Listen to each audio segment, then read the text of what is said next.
Berriz hemen elkartuta, bueno, todavía está entrando la gente, itxarongo dugu pixka bat. Baina berehala emango diogu hasiera arratsaldeko saioari, ikusten duzuen moduan, komunikabideak eta kohesioa da, arratsaldeko gaia, eta gaiaren puntuak kokatzeko, gurekin dakagu Josu Amezaga, eta Josu Amezaga, Euskal Herriko Unibertsitateko irakaslea, eta berak aurkeztuko digu, gure energia prozesu hortan sortutako emaitzak eta irudikatzen dena. Edo zunean, Josu, Tita. Eso, arratsaldeon, oraingo saioan, beak esan bezala komunikabideen inguruan arituko gara, komunikabideak, komunikazioa, eta saiatuko naiz labur-labur ponentei eta mahai inguruari astirik eskaintzearren, labur-labur azaltzen nora iritsi garen edo zer atera den orain arteko prozesutik. Goizean kohesioari buruz eta egin den bezala, saiatu gara kuadro batean laburbiltzen zein izan diren orain arte egin diren gogoeta nagusiak eta zein diren hemendik aurrerako erronkak. Liburu berdean ideia bi agertzen dira goiko kuadro horretan asmatzen dudan. Hortxe, kuadro honetan ideia bi agertzen dira. Igual laburbildu daitezke, irakurri ere egin aldituzue, baina ideia simplea da. Komunikabideek zer egiten dute gizarte batean, edo komunikabideek ze garrantzi dute Euskal Herrian. Nik esango nuke komunikabide batetik Euskal hori definitzen dutela eta herria ere definitzen dutela. Esan nahi baita. Batetik komunikabideek osatzen dute gutasun bat. Komunikabideek denboran zehar definitzen dute taldea, komunitatea, nazioa, herria, dena delakoa. Esaten digute nor garen gu eta nor ez garen. Ez bakarrik esaten digute, esan egiten digutelako, baizik. Komunikabideen bitartez elkarren berri izaten dugu. Komunikabideen bitartez badakit Donostian obra bat egiten ari direla. Komunikabideen bitartez badakit ez dakize tokitan, ez dakize gertatu dela, edo ez dakize pertsonak ez dakize ere egin duela. Hori komunikabideen bitartez jakiten dut gehien bat. Orduan, zentzu horretan komunikabideek jendea harremanetan jartzen dute, eta ze jende harremanetan jartzen duten jende horrek osatzen du komunitatea. Dena delako komunitatea. Komunikabideek alaber edatzen dute, zabaltzen dute, indartzen dute kultura bat, hizkuntza bat, nortasun ikur batzuk partekatzen ditugunak, eta horiek denek laguntzen digute komunitateko kide sentitzen. Komunikabideek ematen dute eztabaida publikorako euskarri bat, espazio bat eratzen dute, horri ditzen diogu iritzi publiko, esfera publiko, dena delakoa. Orduan, elementu hauekin guztiekin komunikabideek alde batetik esaten digute Euskal Herria esaten dugunean, Euskal zer den eta zer ez den. Edo bestelako komunitate bati buruzari bagara berdin-berdin. Baina era berean, komunikabideek ere laguntzen dute herri, nazio, komunitate delako hori irudikatzen eta representatzen. Komunikabideek esaten digute gure herria, gure gizartea, gizonen lanaren emaitza dela. Eta ez digute esaten emakumeen lanaren emaitza ere badela. Komunikabideek esaten digute, edo esan aldigute, aberastasuna enpresariek sortzen dutela. Eta igual ez digute esaten langileek sortzen dutela, ere bai gutxienez. Eta abar, orduan, komunikabideek ere, ez soilik Euskal zer den, herria ere zer den, gizartea ere zer den, eratzen dute, laguntzen dute, ulertzen, irudikatzen dute, errepresentatzen dute. Orduan, bi zentzu horietan, ulertu dugu prozesu honetan, komunikabideek Euskal Herriaren izaeran bertan duten garrantzia. Hori da, goiko loki horretan azpimarratu nahi dena. Gaur egun zer realitate dugu Euskal Herrian? Gaur egun dugun errealitatea da oso komunikabide ezberdina ditugula, baina oso errepresentazio txikia apala duela Euskal Herriak komunikabideetan. Gaur egun Euskal Herria bizi da, herri bat gara, herri nortasun badugu, kontzientzia bat badugu herri bat garela, baina neurri handi batean hori datorkigu hizkuntza badugulako, oroimen badugulako, lurralde badugulako, baina galdera da, hori egunero ari gara elikatzen komunikabideen bitartez, zeren errentetatik ezin baikara bizi luzaro. Egunero elikatu behar da, herri izaera, komunitate izaera. Eta gaur egun dauden komunikabideen egiturekin arazoak ditugu horretarako. Besteak beste, Euskal Herrian gehien kontsumitzen diren komunikabideak, Euskal Herrian indartsuen dauden komunikabideek, beste komunitate bat edo beste komunitate batzuk eratzen dituztelako. Orduan hor arazo handi bat daukagu. Aniztasuna ere atera da gure eztabaidetan, komunikabidean anitzak ditugu, arlo batzuetan behar bada monopolio egoerak ere baditugu. Eta orduan ondo aztertu beharko genuke ia nahiko aniztasun badaukagun gizarte demokratiko bat, jendarte demokratiko bat egin ahal izateko. Eta noski ezin falta zen komunikabideen inguruko eztabaidan hizkuntzaren auzia. 3 hizkuntza nagusi ditugu Euskal Herrian, komunikatzeko hizkuntza da tresna ez bakarra baina nagusia, eta orduan zein da hizkuntza bakoitzaren lekua komunikazioan. Horri ere heldu dio. Hortik, atera dira diagnostikorako ideia ezberdinak eta erronka ezberdinak hor. Hemendik ez dut ondo irakurtzen. Erronka berriak atera zaizki. Batetik, pentsatzen dugu Euskal komunikazio espazioa sendotu eta indartu eta zabaldu egin behar dela. Baldin eta sinisten badugu komunikabideek lagunduko digutela Euskal herri hori ez horilik errepresentatzen baizik eratze ere, horretarako behar dugu espazio sendo bat gaur egun ez daukaguna. Bestetik, Euskarari eman behar, Euskarak hartu behar du Euskal komunikazio espazio horretan hartu beharko luke zentralitatea. Ahaztu gabe, zer realitate soziolinguistiko daukagun, inor baztertu gabe, baina etorkizunera begira, hizkuntzak ez badu hartzen zentralitaterik, ez dakit ze etorkizun izango duen herri honek.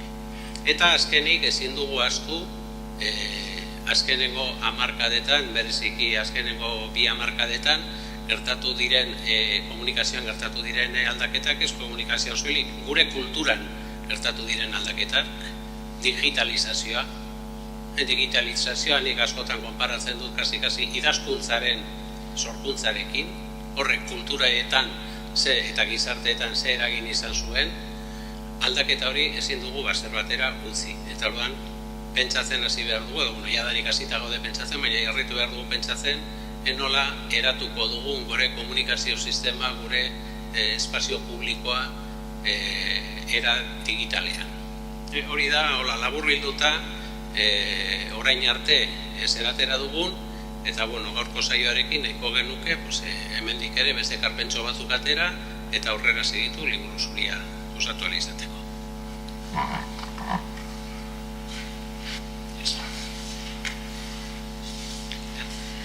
Eskerrik asko Josu. Jarraitzen dugu gure hausnarketarekin. Arratsaldeko hausnarketa 2 bloketan banatuko dugu. Lehenengo batean 3 islari edukiko ditugu eta ostean mahai inguru bat. Lehenengo bloke honetan islari moduan edukiko ditugu Ramon Zaio, Mirentxu Purroi eta Argitxu Kamus. Eta moderatzaile lanak egiten Behan Arbeiza, Euskal Herriko Unibertsitateko irakaslea. Eta nik besterik gabe konbidatzen ditut, islariak maira igotzen, Bea ere maira igotzen, eta gero irekiko dugu galdera erantzun solasa tarte bat. Entzungo ditugu hitzaldiak, a la mañana hemos tenido oportunidad de hacer un trabajo de grupo colaborativo, ahora no tenemos esa oportunidad, pero sí que abriremos un turno de preguntas y de conversación con los y las ponentes de hoy en la tarde. Así que Ramon Zaio, Mirentxu Purroi, eta Argitxu, Igo Mesedes Maira, eta Behan Arbeizaren esku honetan uste zaituzten.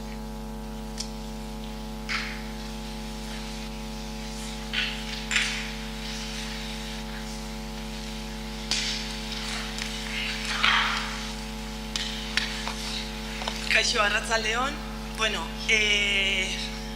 urruti, behak esandako moduan, egingo duguna izango da, bakoitzak eukiko du tartetxo bat, ordu erdikoa, Ramon hasiko da, gero Miren Txupurroik jarraituko du, eta azkenik Argitxu Kamusek printzipioz bakoitzak ordu erdiko tartea dauka, eta pentsatuta dagoena da, 20 minutudako interbentzio bat, eta gero 10 minutu ematea jendeari aukera apur bat zerbait komentatu edo galdetu nahiko balu.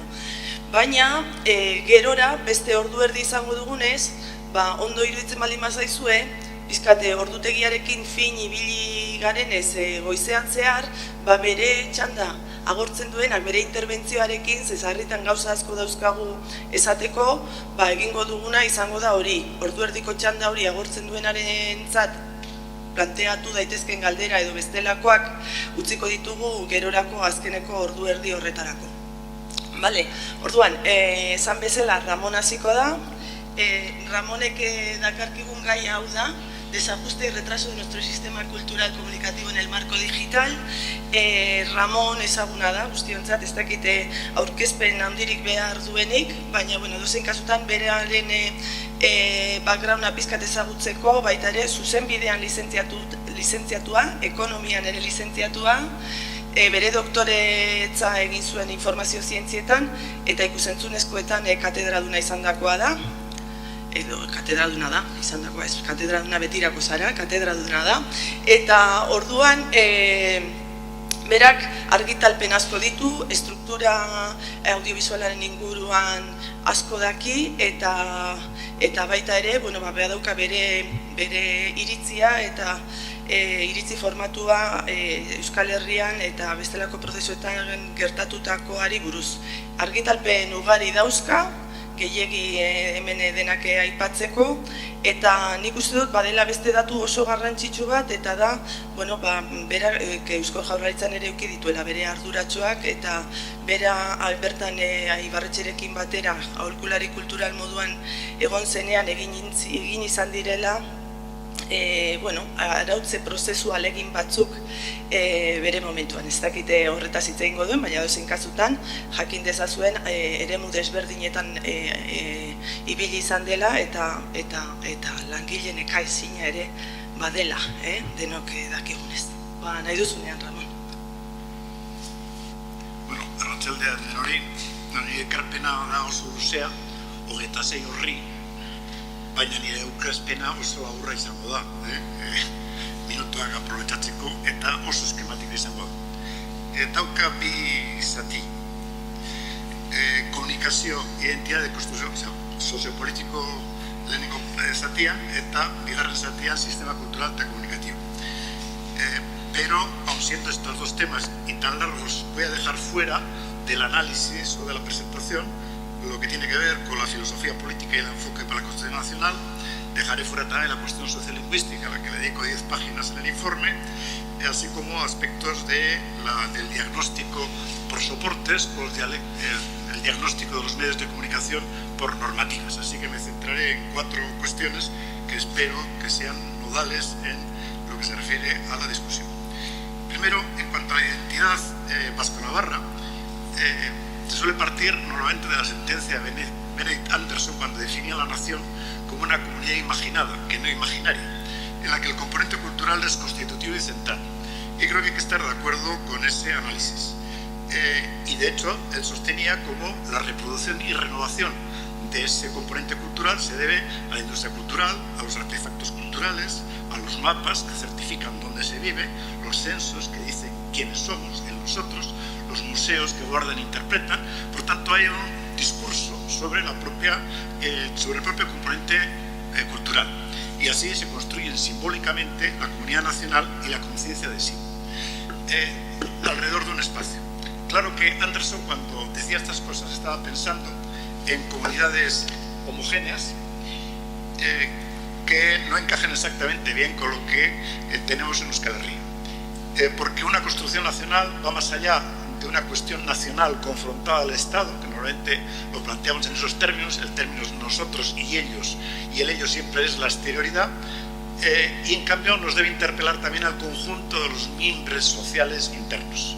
porque no hay construcción nacional sin construcción social interna. Ramon, mikrotik ez zitzaizun ondo entzuten, atzekoek esaten zuten ez, eta hurbildu dugunean desengantzatu da. Baina... Hostxe.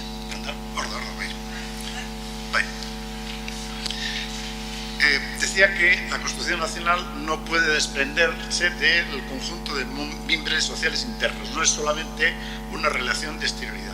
En nuestro caso, el análisis comunitario e identitario, en el que nos hemos especializado prácticamente como análisis en nuestro país, y la propia referencia nacional, siguen siendo hilos centrales conductores de nuestra sociedad, pero son insuficientes en la medida también que esquematizan el sentido de pertenencia al coexistir en nuestro interior referencias culturales diferentes y sentidos de pertenencia nacional encontrados. Por lo tanto, parece que habría que lidiar con esas diferencias internas para entender qué proyecto de comunidad, de identidad se puede tener como país. En la historia yo creo que hemos sustituido el enfoque racialista, que no racista, en su momento los barandarán de los análisis raciales, por el etnicista, cultural, la lengua.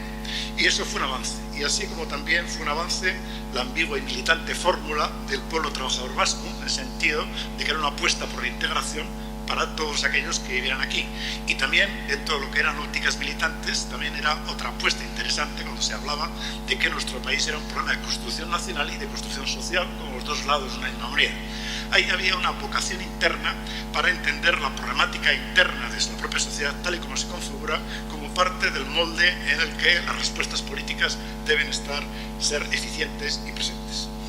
En los propios epígrafes del libro verde que se ha mencionado, aunque se le superpongan por acumulación capas de complejidad, se sigue estando en ese enfoque, vamos a decir, más acotado a lo estrictamente comunitario. Y es seguro que para el libro blanco afinaremos entre todos para definir mejor lo que tendría que trascender a una antropología selectiva y esquemática cuando se pone el foco solo en la comunidad primigenia, homogénea, identificable con el territorio. Euskal Herria sería el pueblo que se expresa en euskera en el país llamado por Euskal Herria, con lo cual entramos en las posibilidades de una cierta redundancia que no es tal, o en un bucle que no responde exactamente porque el territorio está ahí, pero Euskal Herria puede definirse de maneras distintas y vivirse de maneras distintas.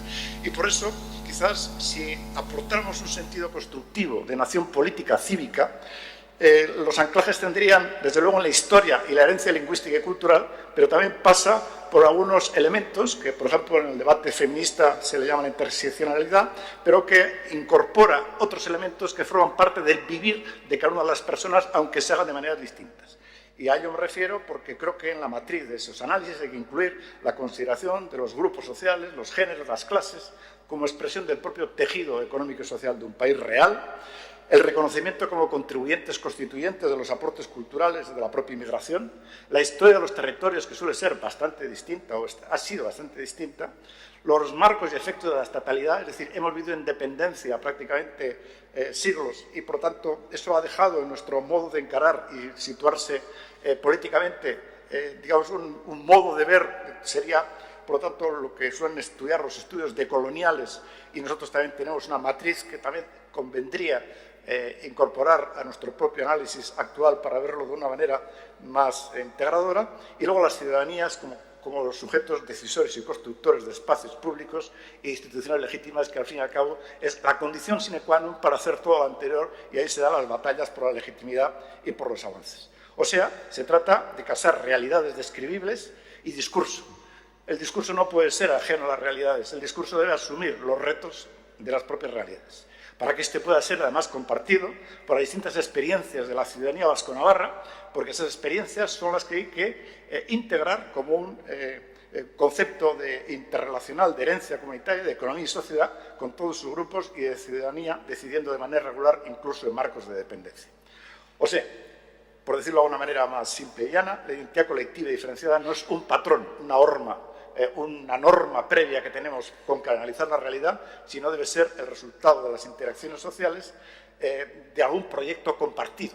Es decir, no es el magma de las interacciones como tal, sino que tiene que haber proyectos que van tejiendo esas interacciones o van ayudándolas como tal. Y por eso la cohesión social no puede ser la extensión de un estándar asimilador, sino el producto de aportaciones del conjunto de colectivos que de ese modo se sentirán parte de un patrimonio común a futuro. Con todo, hay que entender que yo entiendo que las partes de conflicto, de la tasca, son inherentes a la construcción de las comunidades, son parte de nuestra propia vida, vivimos en conflicto permanente y, por lo tanto, hay una tensión legítima y necesaria por la hegemonía cultural, porque los proyectos culturales, identitarios o de sociedad son distintos conforme los grupos sociales, según su procedencia, según su vivencia, según su estatus, y, por lo tanto, hay una batalla, pero que en ningún caso debe pasar por la subalternidad de nadie. Por lo tanto, esa batalla y la pugna por liderarla considero legítima. Se puede tener un proyecto de país y defenderlo con uñas y dientes, pero al mismo tiempo generando espacios de compartición con otros para que nadie se sienta incómodo. Porque se hablaba de la idea de la diversidad y yo entiendo que no solamente se trata de reconocer, se trata además de aceptar, como también se ha dicho. Se trata al mismo tiempo de incorporar y se trata además de integrar y de que sean identidades satisfechas, por último, las que vivan en comunidad con otros. Por lo tanto, esa serie que va no solamente por el reconocimiento y por la aceptación, sino también por los mecanismos de satisfacción que puedan proceder de esos colectivos, sería la condición para, digamos, una integración plena de los distintos grupos sociales. Y por eso creo que desde la nación política, con o sin Estado, y para consolidarla será posible y necesaria en nuestro caso la reconstrucción de la nación cultural, que es quien a la postre puede consolidarla. Quiere decir con eso que realmente la apuesta que podemos abordar más fácilmente en los tiempos venideros es lo político de la nación, la construcción colectiva como construcción nacional, y en ese marco será un marco mucho más explícito e interesante en la medida que se haga de manera integradora para construir también la nación cultural que es quien a la postre puede consolidarla. Dicho esto, diría algunas lagunas que tenemos en nuestro desarrollo como comunidad a lo largo de la historia, porque se puede hablar que en nuestro caso se ha dado un complejo desarrollo desigual y hay 4 parámetros centrales que configuran una formación social, no solamente la cultura, sino también la economía, la institución y la sociedad junto a la comunidad cultural. Y los 4 vectores centrales que creo que hay que tener en consideración, en la medida de que tenemos una historia propia, con una especificidad cultural, que se ha producido en continuidad y con un autorreconocimiento del espacio público relacional, bueno, tenemos una sociedad que a falta de instituciones en buena parte del siglo XIX o en el siglo XX, a falta de instituciones implicadas, no dependientes, digamos, ha habido un espacio público relacional popular que en buena parte ha permitido dar pasos y que ha ocupado el espacio público, al igual que el ámbito doméstico, que se han convertido en lugares de resistencia. Y esto explica que hoy tengamos una sociedad civil rica, influyente y decisiva en no pocas situaciones.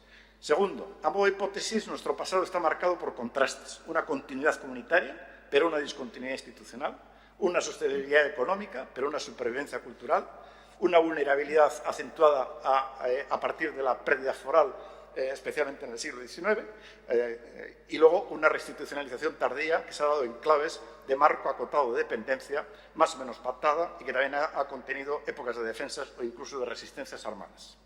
Tercero, es una comunidad políticamente autorreferencial. Quiere decirse que, aunque se dé un proceso de concepto nacional híbrido vasco-navarro y español en una mayoría de la población, si se miran las encuestas, los perfiles no responden muy bien a lo que son las opciones electorales, aunque se dé esto, lo cierto es que en Egualde hay una comunidad políticamente autorreferencial con políticas propias. O sea que es una sociedad, una comunidad cultural, relacional y simbólica, Euskal Herria como conjunto, compartida con sociedades distintas y específicas en marcos jurídicos políticos distintos. Y yo creo que hoy por hoy son marcos jurídicos políticos distintos que han generado sociedades por el momento distintas y específicas y que su encuentro tendrá que hacerse por fuerza mediante acuerdos y quizás con un proyecto en común.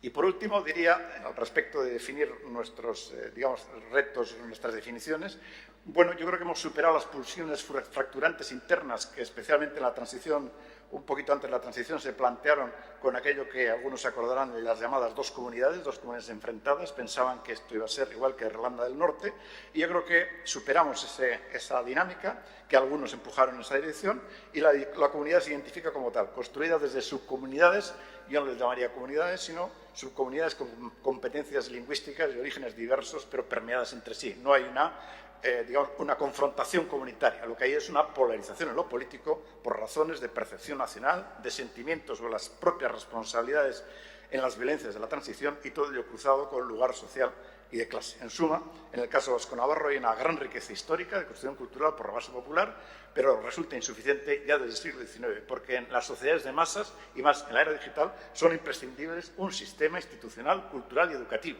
como, fermento que permita la continuidad de una comunidad, y un sistema mediático autorreferencial para una opinión pública propia, sistema mediático autorreferencial que no disponemos, como me encargaré de comentar. Tradiciones de filosofía política, simplemente apunto un detalle.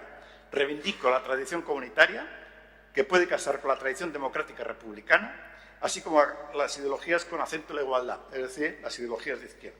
Algo así como un soberanismo republicano, o si se quiere, un republicanismo soberanista, centrado en la construcción nacional, democrática y social, desde la ciudadanía como sujeto activo, con sus derechos y como fundamento del poder, con una lógica igualitaria, precisamente para hacer comunidad.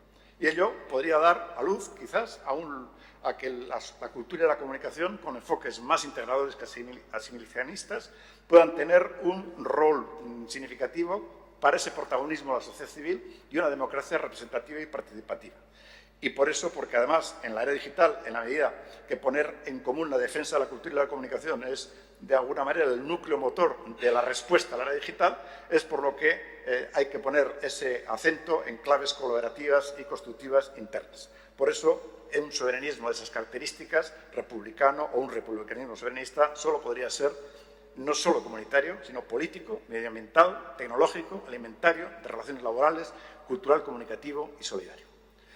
Y con ello paso en este esquema que es la velocidad del rayo, ya entiendo, a intentar definir algunas características del diagnóstico general y cualitativo. Sucinto.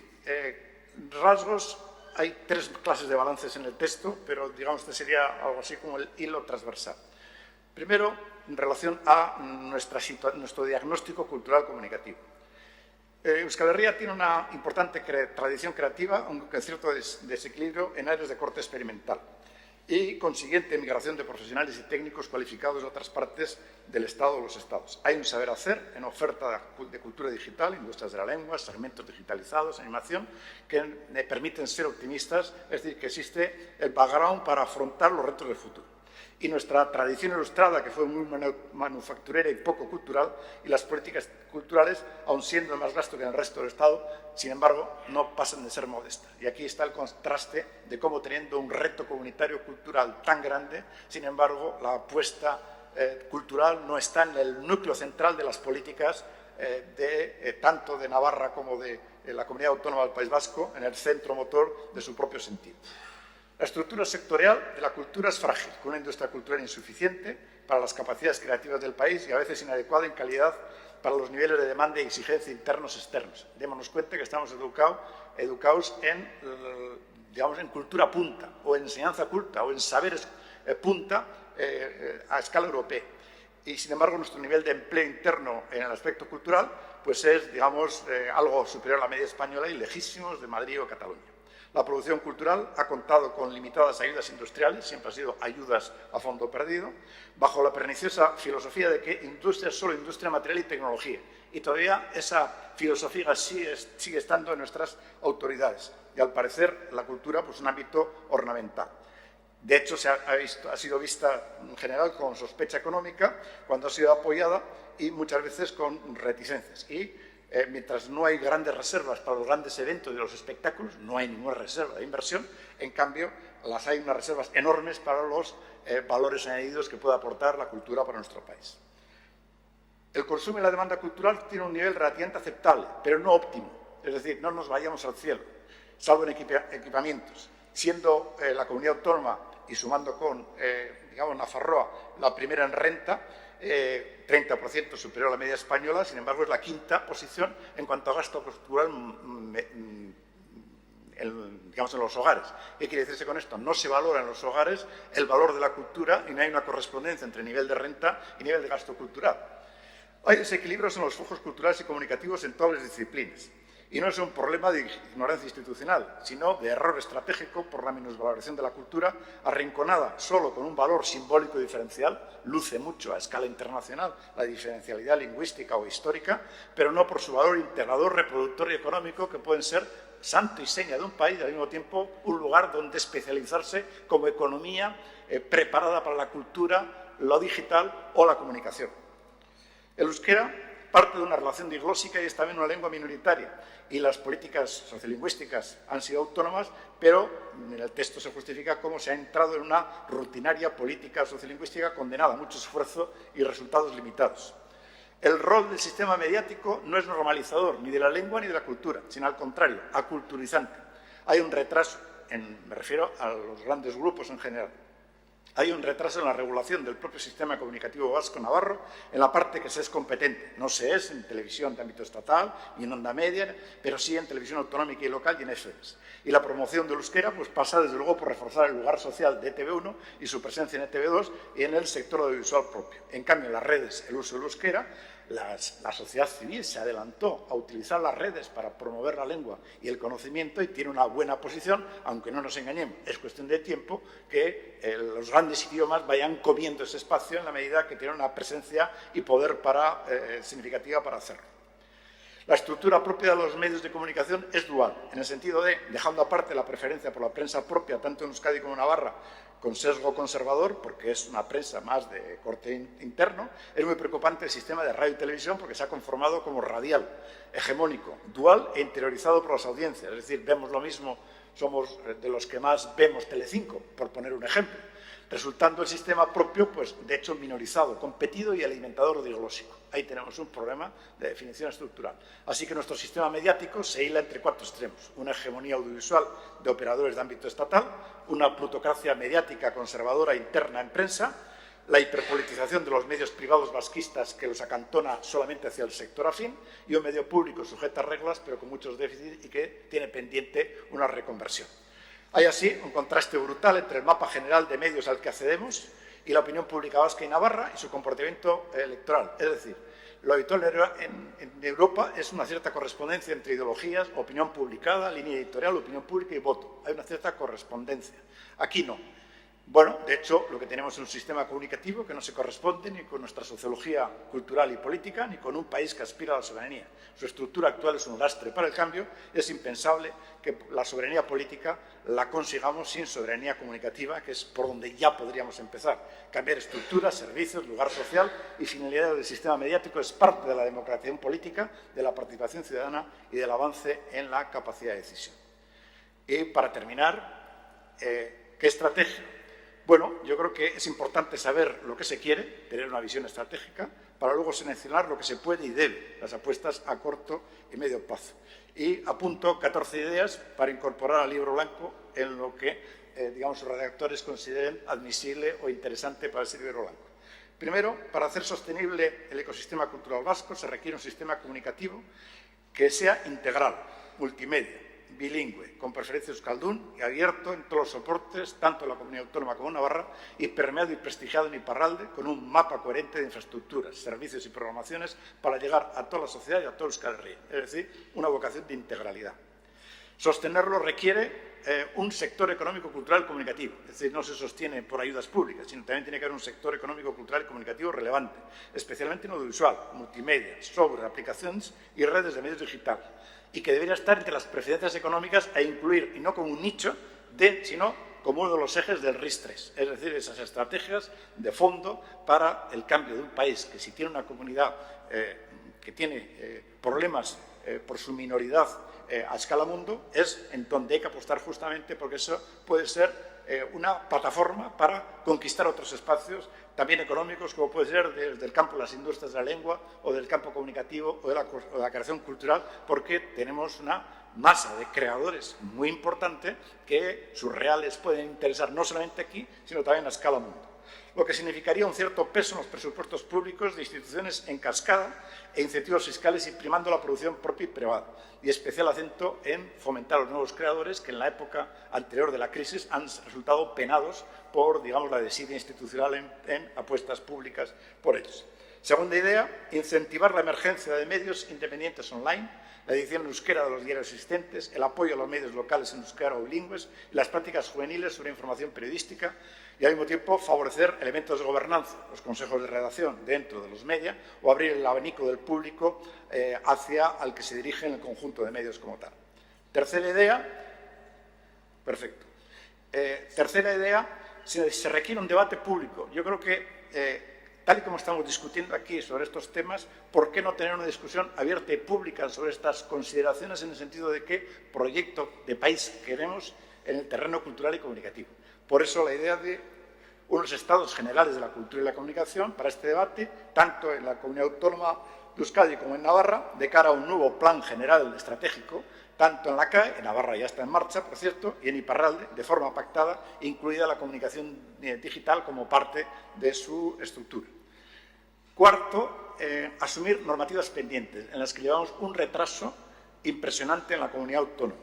Necesitamos una ley general de comunicación que fracasó en los años 2000, una ley del Consejo Audiovisual y Multimedia, la reforma del EITB, incluida una agencia de noticias que formaría parte también del servicio público, ley de archivos, un plan de Euskadi digital y fomento del audiovisual y la creatividad, una puesta en marcha de un Instituto de Artes e Industrias Culturales, un organismo mixto público-social-privado de cara a la toma de decisiones en el terreno cultural sobre la base de lo que esos estados generales definirían a futuro, y una declaración parlamentaria de los derechos del usuario de comunicación. No somos competentes en telecomunicaciones, pero sí podemos definir qué derechos tendrían los internautas y los usuarios de la comunicación para una protección con todos los medios institucionales que sirvan para llevar adelante sus propios los derechos de la propia sociedad, ampliar los acuerdos con Navarra y la Comunidad de Iparralde, desarrollar los decretos de financiación, obligaciones de FEME, que no las tienen, y eso nos permite que tengamos un sistema radial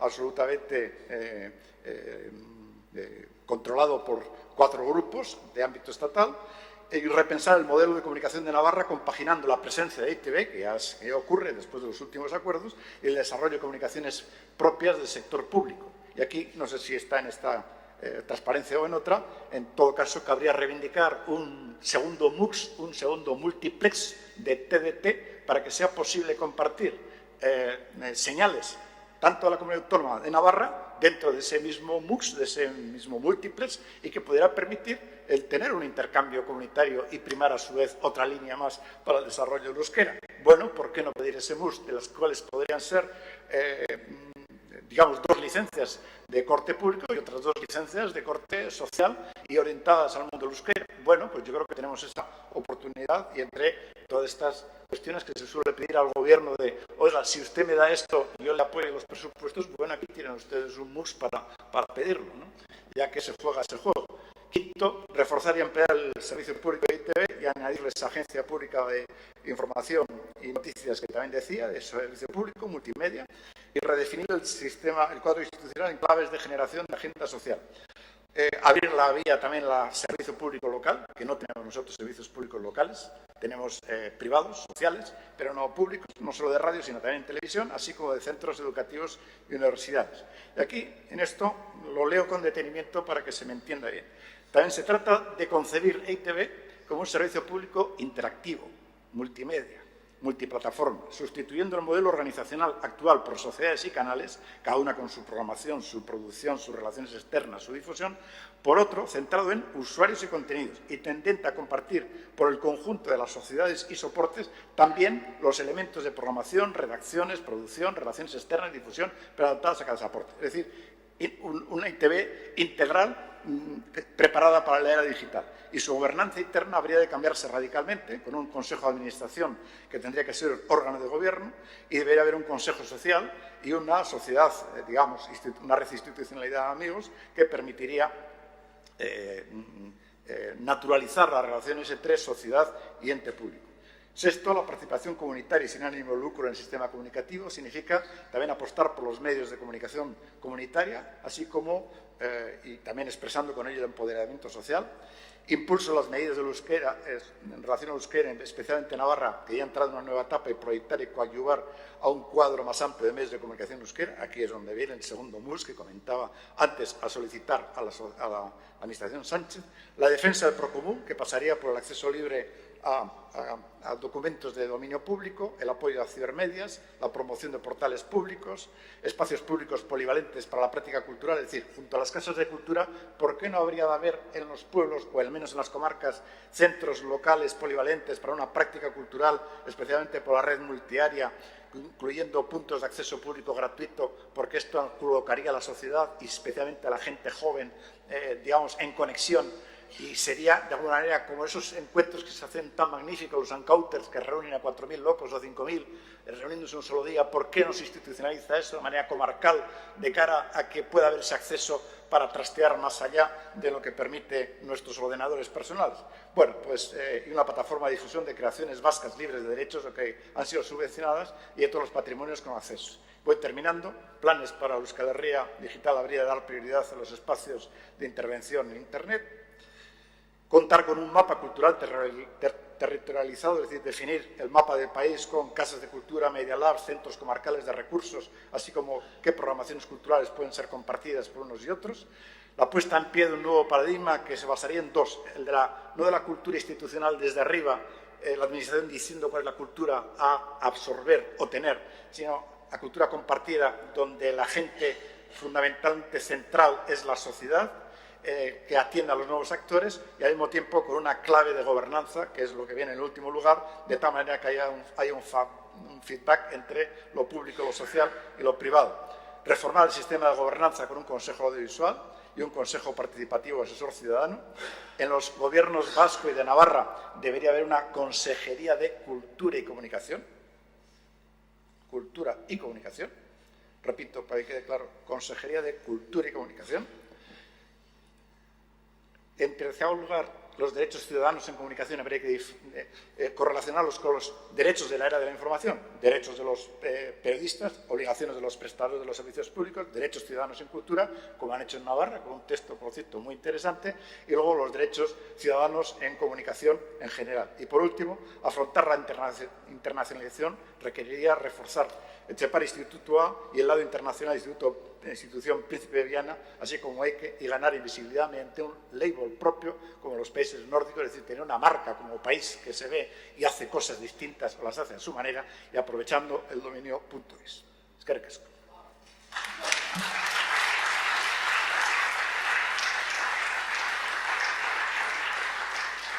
Bueno, eskerrik asko, Ramon. Gauza on bat ere, beste gauza on bat Ramonek badauka eta da, dena idatziz eukiko duela, orduan emango digula denbora markatu dituen puntu guzti horien jarraipena egin ahal izateko. Hori oso garrantzitsua izaten da Zezarritan, igual horretan adituak ez garen ontzat zaila egiten da jarraipena. Baina, bueno, hemen apunte batzukin, gero badago honen jarraipen idatzia irakurria egiterik.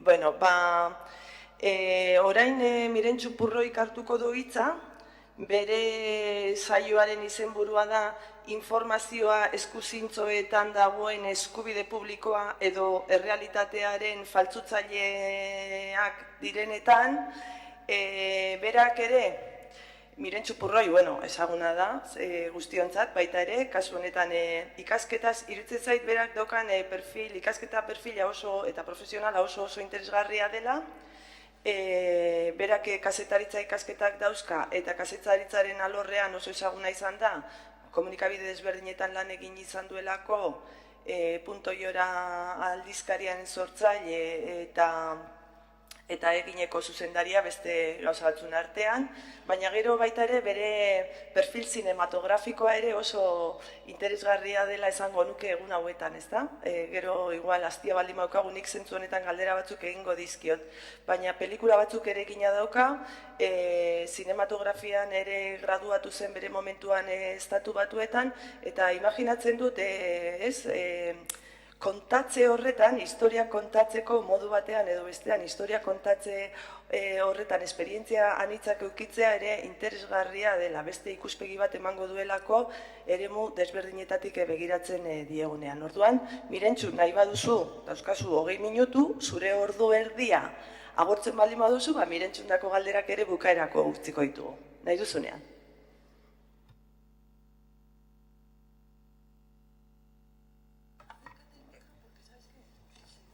Me acerco. Eskerrik asko por estar aquí en un viernes, que hacéis un viernes aquí, con el paisaje tan colorido que hay por allá afuera, y acercaros, gracias por elegir otro paisaje también muy colorido, como es el de la información, pero menos relajante, que también es multicolor y que sobre todo cambia. Bueno, gracias por tus palabras tan amables y por la compañía de los que estáis aquí, que es todo una satisfacción compartir con personas así este ratico. Entonces os decía que el paisaje de la información también es muy colorista y que cambia cada instante y además últimamente está invadido por una sobreabundancia de noticias como nunca antes se había producido en la historia de la comunicación. La llegada de Internet, pero sobre todo la mundialización de los teléfonos inteligentes y sus redes digitales han cambiado profundamente el modo de concebir y difundir la información. Un bien público que en manos leales responde al derecho de las personas a estar bien informadas y en manos manipuladoras se transforma en un veneno que daña esencialmente la realidad y altera gravemente la convivencia social.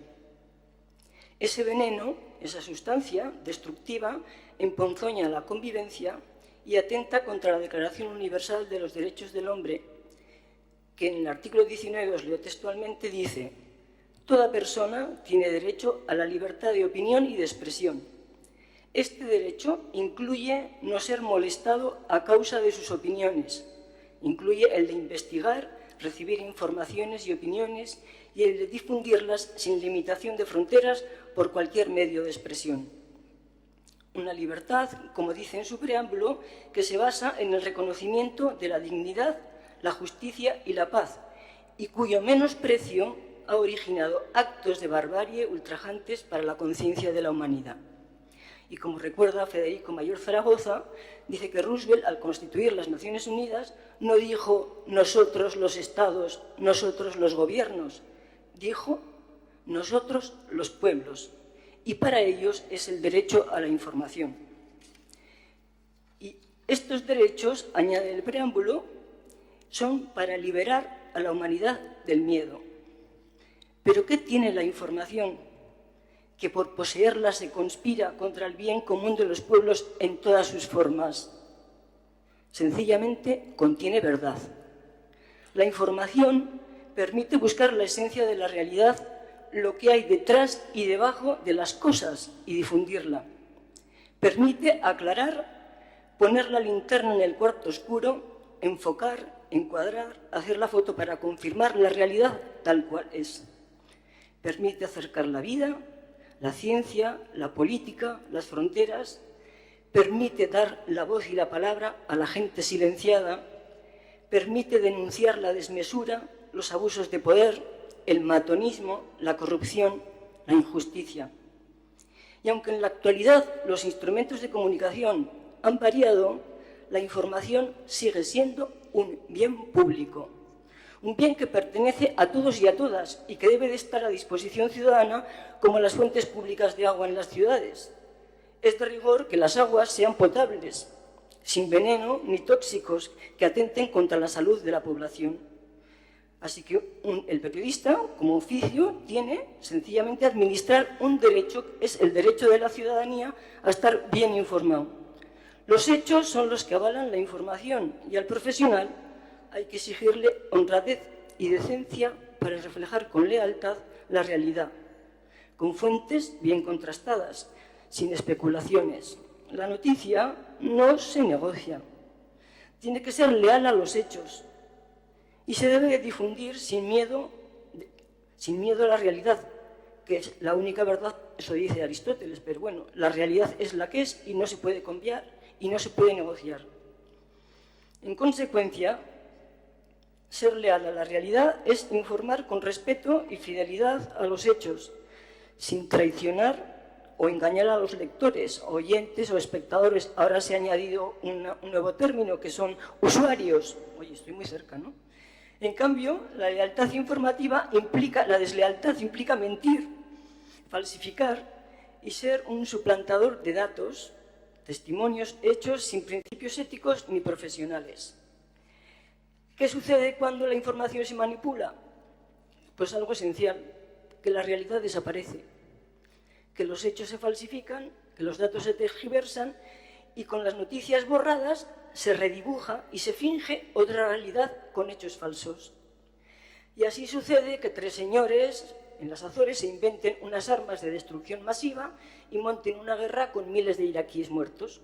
Y aquí, más cerca, se decide que todo es ETA en Euskal Herria, que en la Navarra autóctona vasca no existe, que se debe de silenciar y que se castigue durante más de 30 años de posfranquismo, y que se declaren golpistas y se encarcelen y persigan a políticos e instituciones catalanas. Toda una ingeniería del engaño diseñado con detalle para controlar y someter al adversario, a través de la teoría del shock que también describe Noemí Klein, que conoceréis todos, lo que implica tener en un puño a la población díscola, castigándola con los más sofisticados instrumentos del engaño y la simulación. Así que el primer paso bélico del poder es decidir los contenidos informativos que pondrán a su favor a la opinión pública. Los difunden a través de medios de comunicación, servidores del gobierno, prensa escrita y digital, radios y cadenas de televisión, contertulios, analistas, periodistas, empresarios, partidos afines, humoristas y cómicos.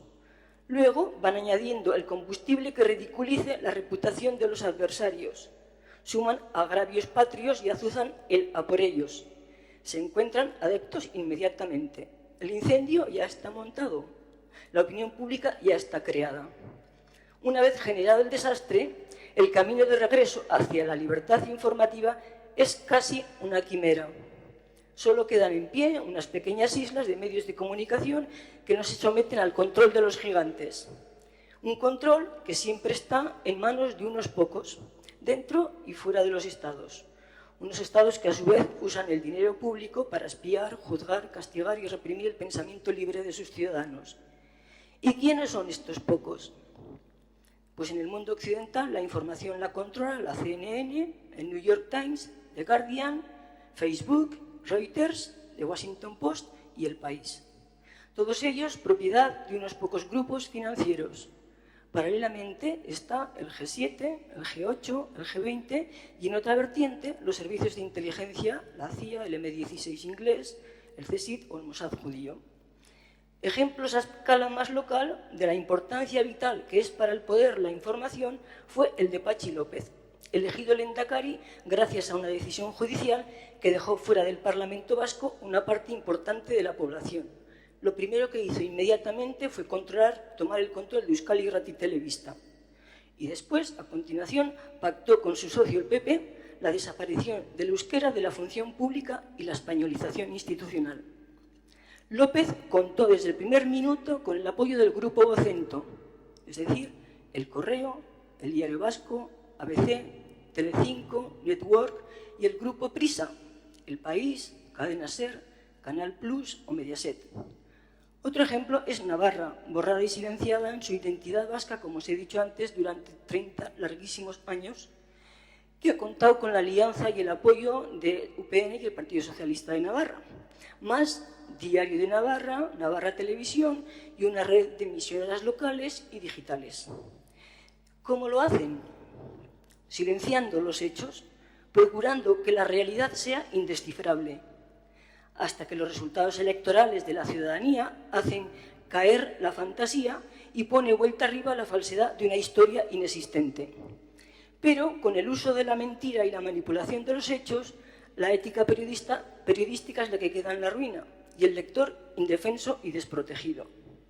Mientras que los que deciden los contenidos y configuran la opinión pública consiguen distraer e inundar a la gente desde los medios amarillistas con bulas y noticias sin confirmar. para que al final las personas pierdan la oportunidad de ser ellas mismas, porque son las personas individualmente el objetivo primordial de las demoledoras armas de destrucción, de extracción masiva. Lo que quieren es distraer masivamente. Y la ciencia dice que en cada persona hay 7 millones de células vivas. Y es posible que cada una de las células tenga un pequeño cerebro, porque su trabajo en el cuerpo humano es tan inteligente que no se puede afirmar que no lo tengan. Por lo que se sostiene que cada persona es una ciudad con 7 millones de seres vivos. Parece que los poderes y los medios de comunicación de masas sí lo saben y lo utilizan, porque se dirigen directamente a diluir, masificar y disminuir la inteligencia de los 7 millones de células de cada individualidad, que permite decidir su libertad sin servidumbres ni tutelas. Es precisamente sobre la diana de la identidad y la conciencia de no dejarse someter sobre la que disparan los gigantes del poder que hasta ahora han poseído la suprema potestad de la prensa, el supremo castigo judicial y la suprema fuerza coercitiva de sus instituciones. Por eso se ataca a la esencia, a lo que cada ser humano le hace único e irrepetible, distinto, desde sus huellas digitales hasta su ADN, es decir, a su persona. En una palabra, a su conciencia, la que le permite elegir sus pasos. Es esta toma de conciencia la que intentan destruir los contrapoderes en las redes, ocultando deliberadamente el conocimiento íntegro de los hechos. Y si se lee la Carta de la Tierra de la UNESCO, se comprueba que el planeta Tierra empieza en el suelo que se pisa y que se puede hacer un espacio de comunicación propio entre sus gentes y el resto de la humanidad. Y el suelo que se pisa está habitado por gentes que tienen su origen, como lo dice José Mújica, el expresidente de Uruguay, que dice que son las gentes que tienen su código genético y su pertenencia. Y encima añade que esta pertenencia te hace sentirte acompañado en la aventura de mejorar la vida de todos y con todas las libertades. De manera natural, como se sabe, los pueblos, las personas, tienen tendencia a convivir con sus afines y se separa también de manera espontánea de quienes le agreden. Hoy las redes han dejado al descubierto que las sociedades han aceptado demasiadas cosas inaceptables y así lo expresan millones de personas en todos los continentes, idiomas y horarios donde se ven, se oyen, se escriben y pueden comunicarse al instante, minuto a minuto, ininterrumpidamente, donde individualmente las personas usan su propia voz, escriben su opinión, expresan sus afinidades, fobias y filias, junto a miles de conectados a su red amiga o a su red enemiga. Lo que demuestra que la realidad ha cambiado. Lo nuevo es que los modos tradicionales sobre los que se han construido durante siglos los poderes han caducado, se están quedando obsoletos, son otros. La principal novedad es que el poder ya no está solo en unas pocas manos, sino en millones de manos. Las redes te lo están diciendo a cada minuto y son los pueblos los que están rompiendo su silencio, no los estados ni los gobiernos. Estamos asistiendo al comienzo de una nueva era donde la gente ya no quiere tolerar ser súbdito de quien le defrauda, le miente, le maltrata y no respeta sus derechos. Y está ocurriendo algo nuevo, que la gente está perdiendo el miedo. Emigra en masa, desafía el machismo a escala planetaria, deja en desuso rendir vasallajes reales y se desvincula masivamente de partidos tradicionales y de iglesias. Los que han llevado la dirección y el control de la información y el poder ahora viven con desasosiego que se aborrezca sus modos de administrar la voluntad ciudadana. Pero ese mundo ya no sirve, ya no es un mundo nuevo, porque estamos en un mundo que es completamente nuevo para todos. No sabemos cómo va a ser esta nueva era, solamente sabemos que tocas con un dedo, solamente con un pellizco y te trasladas a cualquier parte del mundo, además te comunicas en múltiples idiomas, con traductores simultáneos muy horribles, pero te comunicas, te intercambias información, inventos, ciencia, negocios, compras y también te intercambias guerras o atentados. Ciertamente todos estamos cruzando un puente que todavía no está construido, pero en el que ya estamos participando en su construcción. Mientras tanto, la desinformación está en manos de personas con nombres y apellidos que por oficio no deben ocultar deliberadamente la libertad ni suprimir o inventar noticias que impidan conocer íntegramente los hechos. pero no sorprende que en el Estado español esté en el 31 puesto de falta de rigor informativo y de no respeto a la libertad de expresión, por debajo de Ghana, Namibia, Eslovaquia o Cabo Verde. En cambio, al puesto de honor del respeto a la libertad está Noruega, y entre los 10 primeros puestos le siguen Suecia, Países Bajos, Finlandia, Suiza, Jamaica, Bélgica, Nueva Zelanda, Dinamarca y Costa Rica. Es evidente que los estados contraatacan y penalizan a quienes no les son favorables ni les rinden vasallaje. Las noticias es verdad que siempre han sido su herramienta, que la han usado siempre, solo que ahora se ha hecho invasiva, irrespirable, destilan ponzoña, logrando que salte por añicos la convivencia, sin que nadie les reproche que sean ellos los autores. ¿Quién son los autores? No se dice nunca. Y este modus operandi debe de desenmascararse, porque el periodismo merece la pena solo si es una profesión seria para la sociedad. Esto lo dice el exdirector de BBC, Jim Harding. ¿Y cómo puede ser una profesión seria? Pues abriendo espacios de libertad al servicio de la información limpia y veraz. Por ejemplo, desmontando las noticias falsas. Por ejemplo, descubriendo qué hay detrás de la aplicación del 155. Por ejemplo, qué hay detrás de la destrucción jurídica, qué hay detrás de las armas de distracción masiva.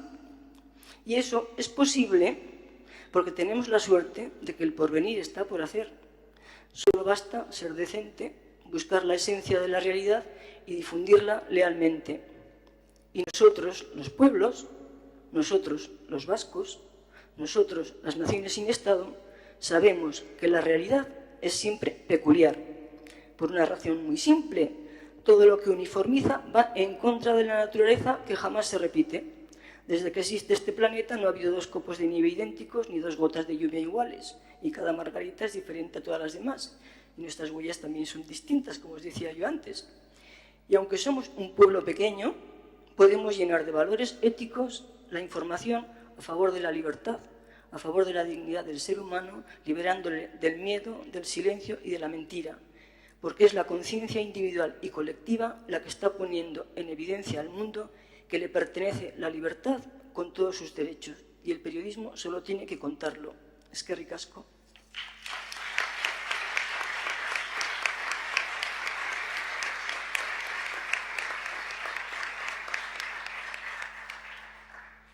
Bueno, eskerrik asko Mirentxu, zu denboraren barruan sartu zara, formal, oso ondo iruditzen baldin bazaizu orduan. Berarendako galderak ere utziko ditugu beste saiorako eta Argitxuri emango diogu pasu orain. Argitxu Kamus daukagu, Argitxu Kamus momentu honetan Euskararen erakunde publikoan diardu lanean, eta berak diasporak eta komunikabideen arteko harremanari buruz hitz egingo dugu gaurkoan, ikerketa asko egin izan ditu eta estantzia universitario ugariak ere bai, nola ez guretzako referentzia den Renoko Unibertsitatean, baina baita ere Parisen eta bestelakoetan. Orduan berea da hitza, 20 minutu dituzu, ordu erdi nahi baldin baduzu hartu, eta gero ja zabalduko genuke galdera, zalantza eta bestelakoen txanda hori. Mila esker. Arrestihun, Jertxaldeon. Mila esker, plazer bara niretzat zuen artean izaitea.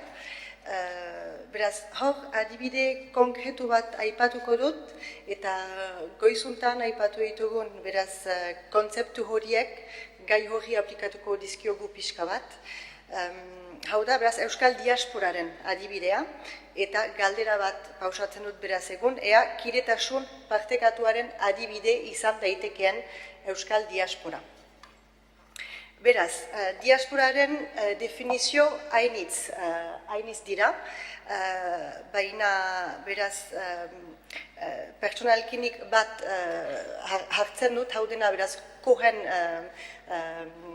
kohen espezialistak beraz diasporan aditua denak atera zuen adibidea, eta horietan beraz agertzen zen bi baldintza importantak zirela, komunitate bat diasporatzat definitzeko, eta beraz baldintza horiek dira lehenik komunitateko kideek nortasun kolektibo bat partekatu behar dutela, hau bat, eta bigarren baldintza, beraz, jatorrizko herriarekin diaspora horrek loturak atxiki behar dituela.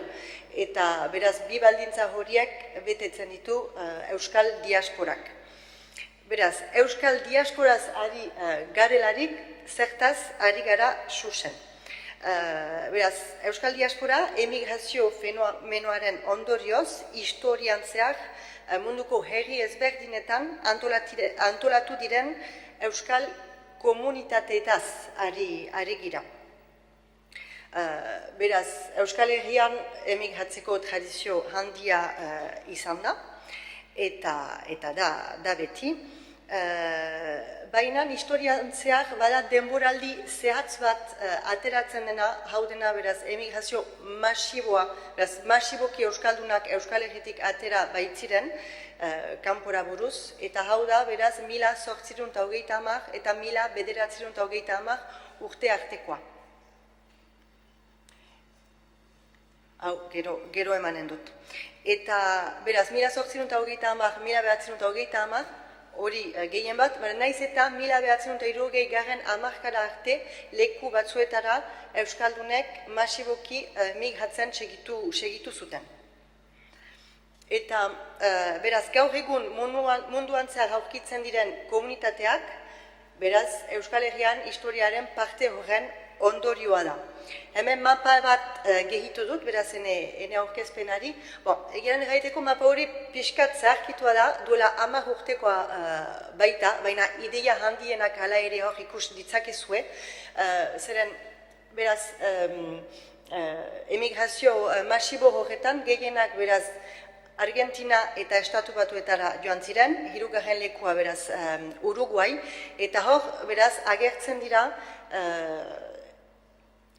gaur egun, beraz, euskal elkarteak edo euskal etxeak deitzen ditugunak non diren. Eta ikusten bain baduzue, beraz, hemen mapa honetan, 81 elkarte agertzen dira Argentinan, orain jakin behar da, 80 elkartez pasa direla. Horregatik diot zaharkitua dela, baina ideia orokorra ala ere hor da. Eta Estatu Batuetako kasua hartzen balin bara, gaur egun 40 elkarte pasa dira Estatu Batuetan. Beraz, hori zen, pixka bat ikus dezazuen zertaz ari giren. Beraz, mundu mailan, kasik 200 elkarte dira, orotara, 24 herri ezberdinetan, partekaturik.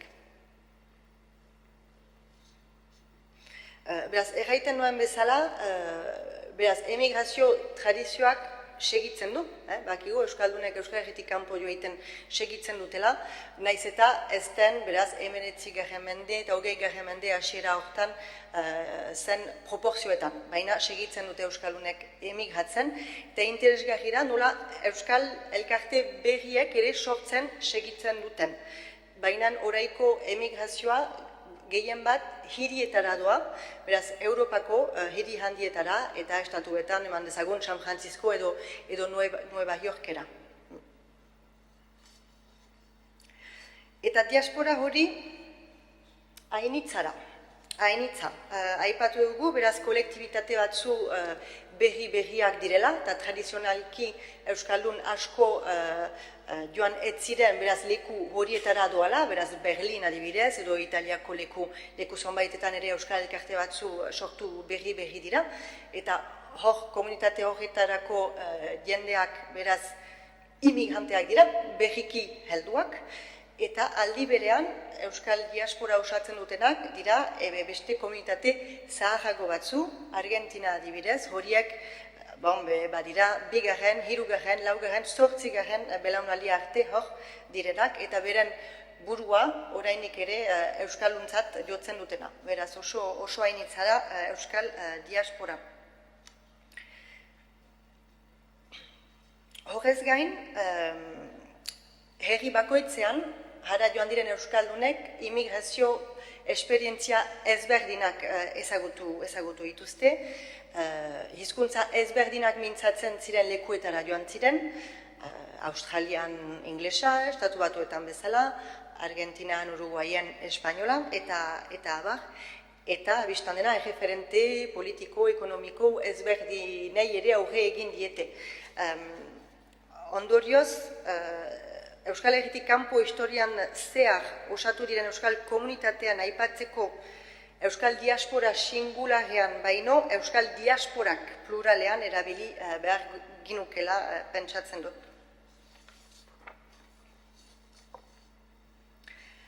Horiek eganik, diaspora osatzen duten Ameriketako Euskal komunitatean bilakaerari interesatzen magira, izan Estatu Batuetako edo Argentinako kasua begiratuz adibidez, joera amankomun bat agertzen dela ohartzen ahal gira. Goiz alaberant, herri ezberdinetan, nortasun Euskal Amerikano originalak sortu dira, eta aitzina ematen den Euskal nortasunak Euskal Herria bere osotasunean jartzen du oinarritzat. Hori, joera amankomun bat da denetan agertu dena. Beraz, mintzaldi honen helburua hirukoitza izanen da, hasteko beraz Euskal nortasun original horren eraikitzea pixka bat aipatuko dugu, ulertzeko pixka bat ze eduki duen. Bigarrenik egoera honen faktoreak aipatuko ditugu, komunikabideak rol garrantzitsua jokatzen dutela ikusirik, eta azkenean zazpi lurraldeetako biztanleen artean kiretasun partekatuaren lortzeko helburua gogoan, ze heinetan diaspora eredugarri izan litekeen ikusiko dugu ere bai. Beraz, lehen partea, Euskal nortasun original hori nola eraikiren ikusiko dugu. Historian zehar, Euskal nortasunaren erakusleak aldatu diren bezala Euskal Herrian, adibide baten emaiteko, hemen entzuten dut, ni haurek erabiltzen ez dutan kontzeptu bat, baina EAen adibidez ongi sartua dena, bomenik Euskaldun hitza erabiltzen dut, aldiz hemen gehiago Euskal Herritar aipatzen da. Eta horrek erakusten du, ere, beraz Euskaltasunaren erakusleak ere aldatuz doazela eta bar. Eta beraz, diasporako Euskaldunek, haiek ere bai, haien nortasunean bide berezi bat segitu dute, bide propio bat. Eta haien nortasuna ber eraiki baitute eta ber interpretatu. Eta nortasun horrek iragana eta orainan hasten ditu, Euskal Herriko eta bizileku berriko esperientziak nahasten ditu.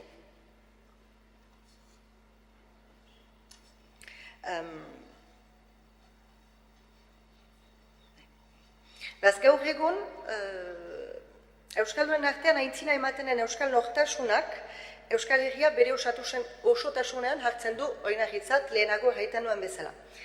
Baina, jakin behar da, hori ez dela beti hala izan. Hori ere bilakaera baten ondorioa da. Usaian, imigranteek nortasun bikoitza zeramaten.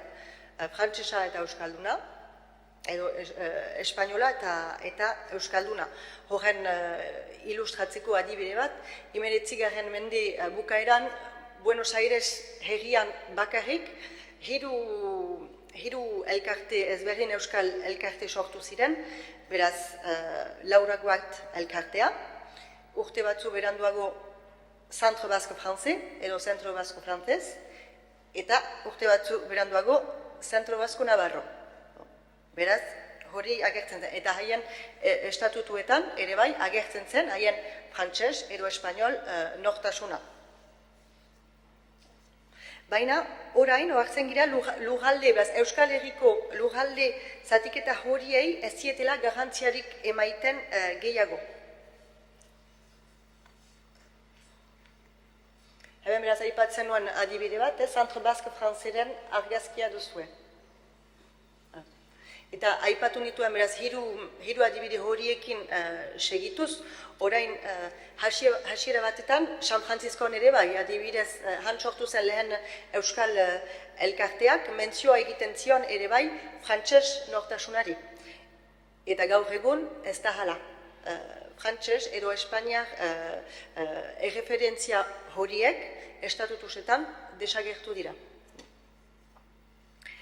Eta horren berriz ere ilustratzeko ere, elkarte askoren izenak, zazpiak bat edo denak bat dira, adibidez. Asko dira, zazpiak bat deitzen direnak, adibidez.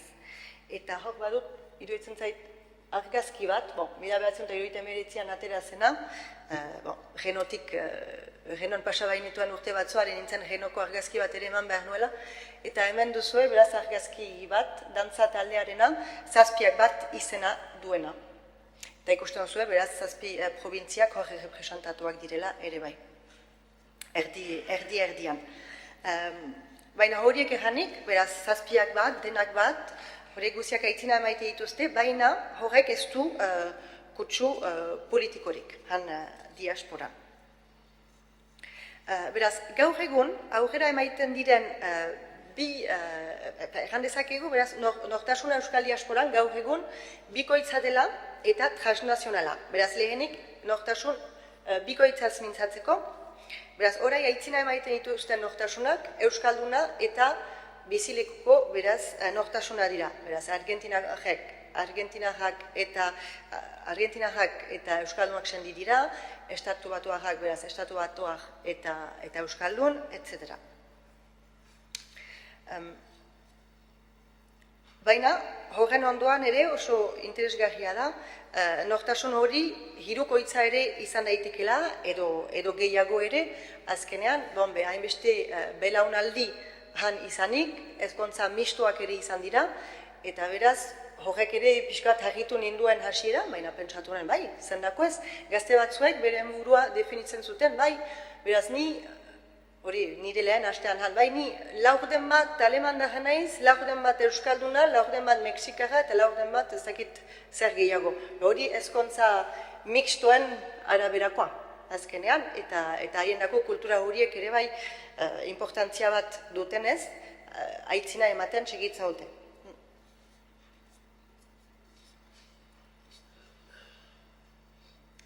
Nahi nuke pixka bat ere aipatu, beraz, ikusten baitugu ez, beraz, hainugun baitira zonbait, beraz, Euskal Herritik jintziren belaunaldi horietaz, pentsatzen ahaltzen, pixkanaka, berdin Euskalduntasun hori galduko zela, eta azkenan diasporak aurkitu du manera bat, nortasun hori inklusiboa izaiteko eta ez jendearen baztertzeko, eta haien soluzionea izan da, beraz, filiazioarena.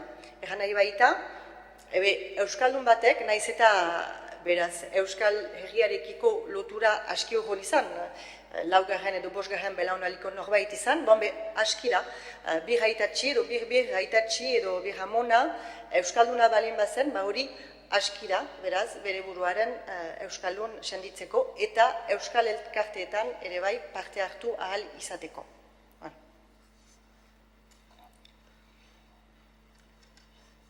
Beraz, hemen, bauzue Boizia Idahoko Euskal Etxe baten aitzina, etxearen aitzina, eta horrak giri dira, beraz, bi banderak, Amerikarra eta beraz, ikurriña. Eta hor, oraino argiago, hoi Bakersfield, Kalifornian hartua, Euskal Festivalean, eta hor, igandean baita, beraz, itzordurik handia diena hor Bakersfielden, eta egiten dute holako, beraz, desfile bat, eta ikurriña eta Amerikar bandera aitzinean. Beraz, erakusten dute haien nortasun, haien harrotasuna, bi kulturena. Gero, nortasun,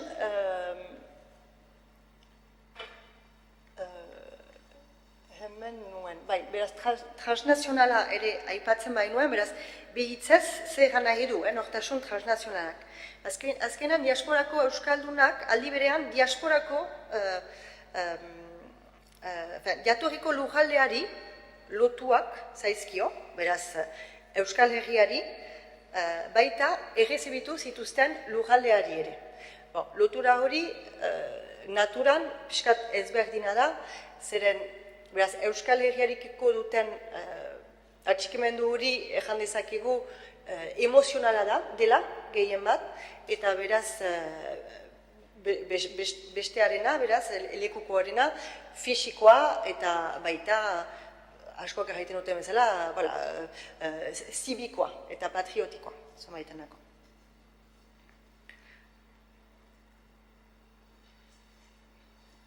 Eta transnazionala erraiteko ere oso importantaren zerbait, eta hori ere haien nortasunaren bilakarearen partera, eta hori azken fasea, hartzen dira geroztak gehiago, beraz, haien burua sen dirute lotua Euskal Herriarekin, haien beraz herriarekin, izan Argentina, Estatu Batuak, Uruguay, Australia nahi dena, baina geroztak gehiago ere sen dirute diasporako beste euskal komunitateekin loturak barituztela. Eta hori bilaka era horretan, beraz, fase, orai bizitzen ari garen fasea da. Beraz, hortaz mintzatzeko, beraz, mentalitate hori, erramutan bezala, mentalitate diasporikoa, eraikitzen ari da, hori pentsatzen dut, Euskal Telebistak adibidez edo irratietan eman kizunak badira, geroztak gehiago, eta hori Euskal Herri osoan diasporaz, eta entzuten dugu, nola beren burua definitzen duten Euskal Herriko 8. herrialdea bezala. Hori baita, beraz, bat egiten balute bezala komunitate ezberdin horiek guztiek. Nortasun diasporiko hori ez da Euskal Herriaren kalkoa, eta aldi berean ez da homogenoa, jan behar da, hainitza dela, ezberdintasunak baitira kolektibitatean artean. Baina, aintzina emaiten dutena zer da bat egiten dutela eta bat egiten dutelako sentimentu hori badela diote. Beraz, fakturetaz mintzatuko gira, beraz, kiretasun partekatu horretan eragin eta eragiten duten faktoreak. Errangabe doa, globalizazioaren ondorio sortu duten tresnek, beraz, sentimentu horretan laguntzen dutela, garraioak, errangabe doa, distantziak tipitu baitira, eta mugitzea erresago baita, Estatu Batuen adibidearen hartzeko, Euskal komunitateak badira herri ezberdinetan, baina herri bakoitzean ere, Estatu Batuetan adibidez, distantziak ikaragarriak dira. Eta beraz, autoarekin, hegazkinarekin, eta hori guzia, hasi dira, komunitate batetik bestera joaiten eta algar ezagutzen, eta garraioak errangabe doa hori errestu duela.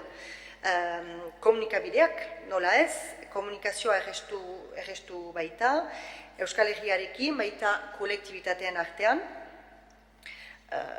ziberespazioan ere bai nortasuna eraikitzen da, hau ere espazio eraiki eta partekatua baita, eta leku fisikoa ez da gehiago opzio bakarra norberaren nortasunaren adierazteko edo komunitatearen sortzeko.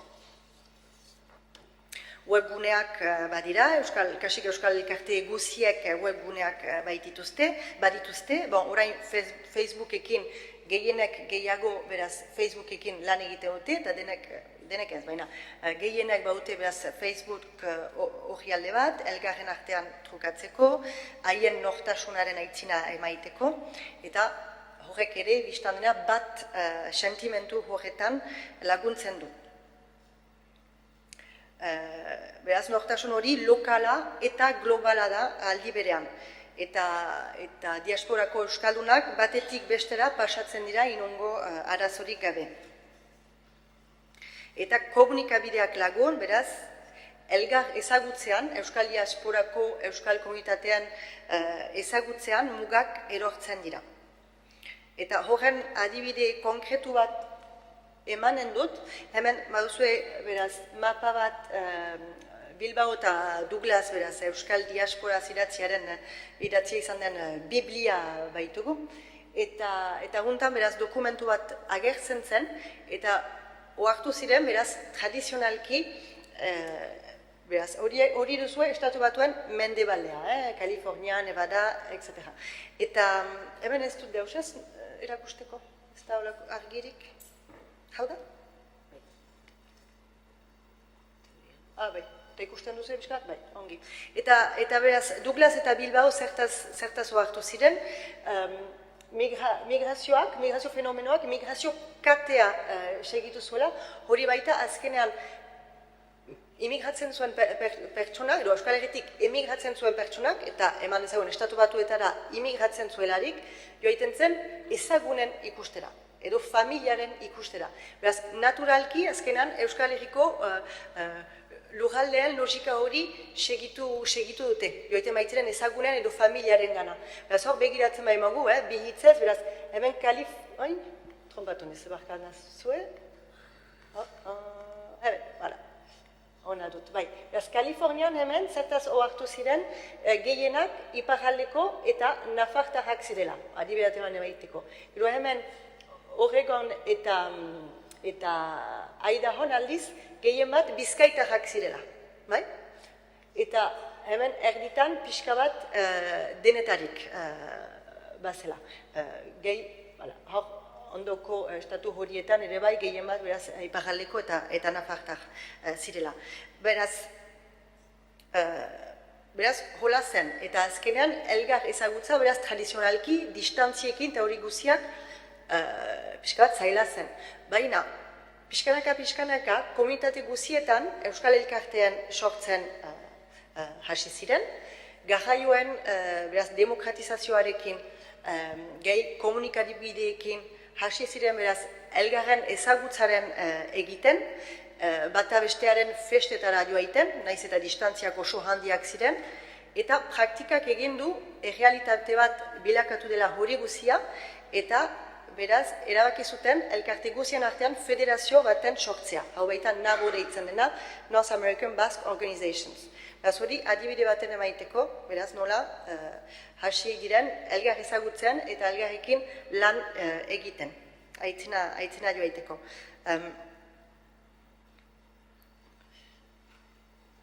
Eta hortan beraz, hemen beste argazki hau emaiten dizuet ideia honen ilustratzeko ere, zeren hemen Bakersfielden gira, badu beraz 2 urte argazki hori hartu nuela Bakersfielden, eta hor dituzue beraz gehienak nafartar, hor dantzariak uste denak multikoak dira, beraz nafartar eta iparraldeko jatorriko beraz gizonak hor dantzan, bera emaite duten dantza Gipuzkoakoa da.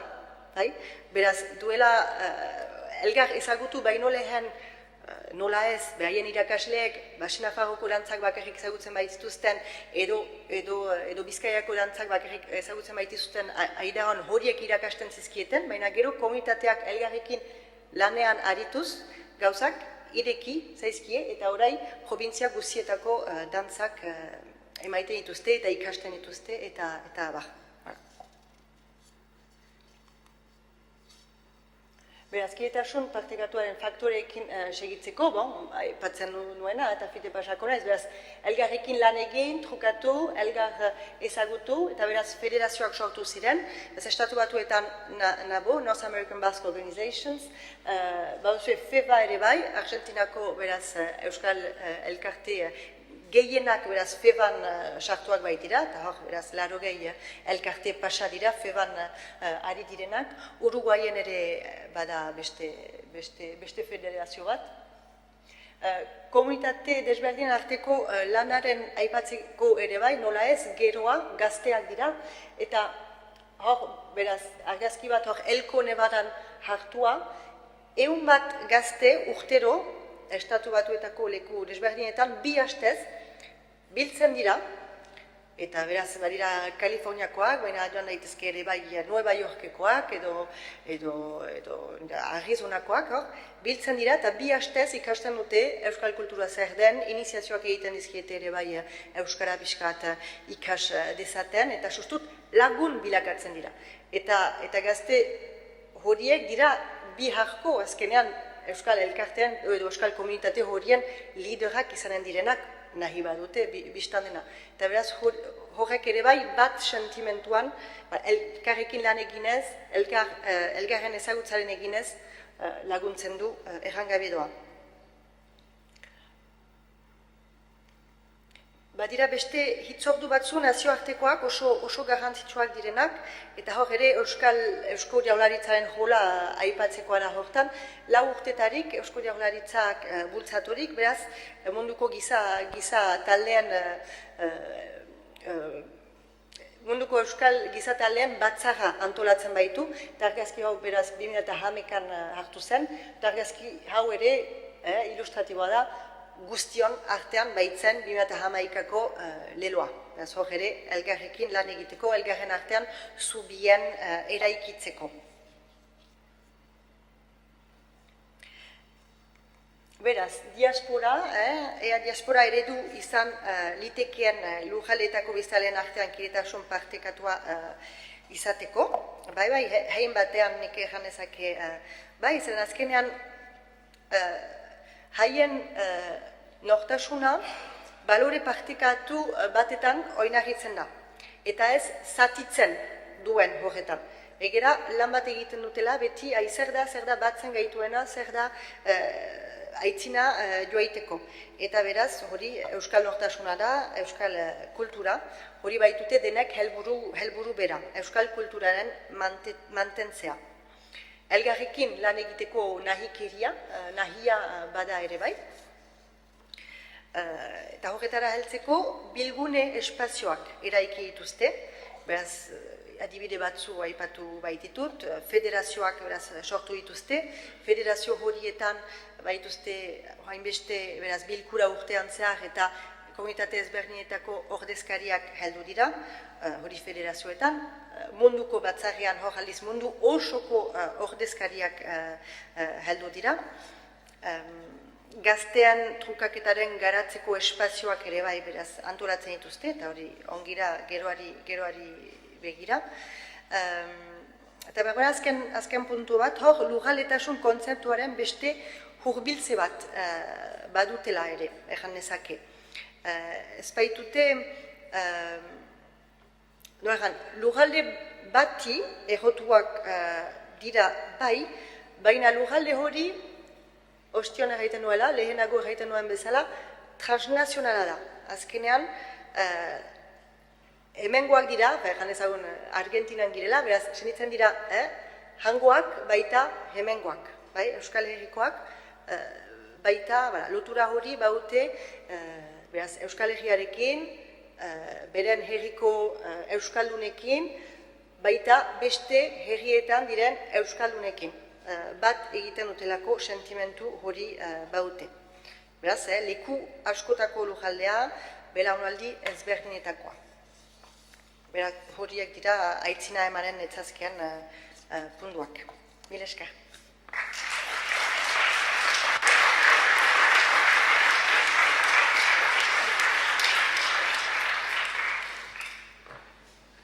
Bueno, puntual gabiltza, orain nahi baldin baduzue zuen txanda da, ez dakite zerbait komentatu, galdetu edo nahiko zenuketen.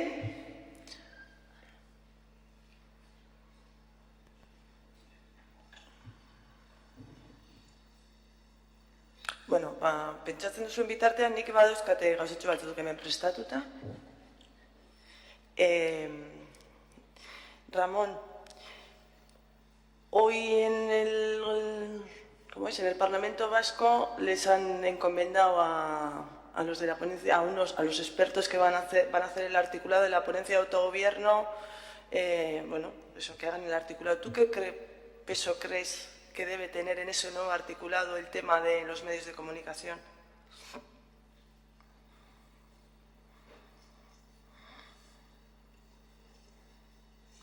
Hombre, un estatuto no es el lugar donde definir la estructura de los medios.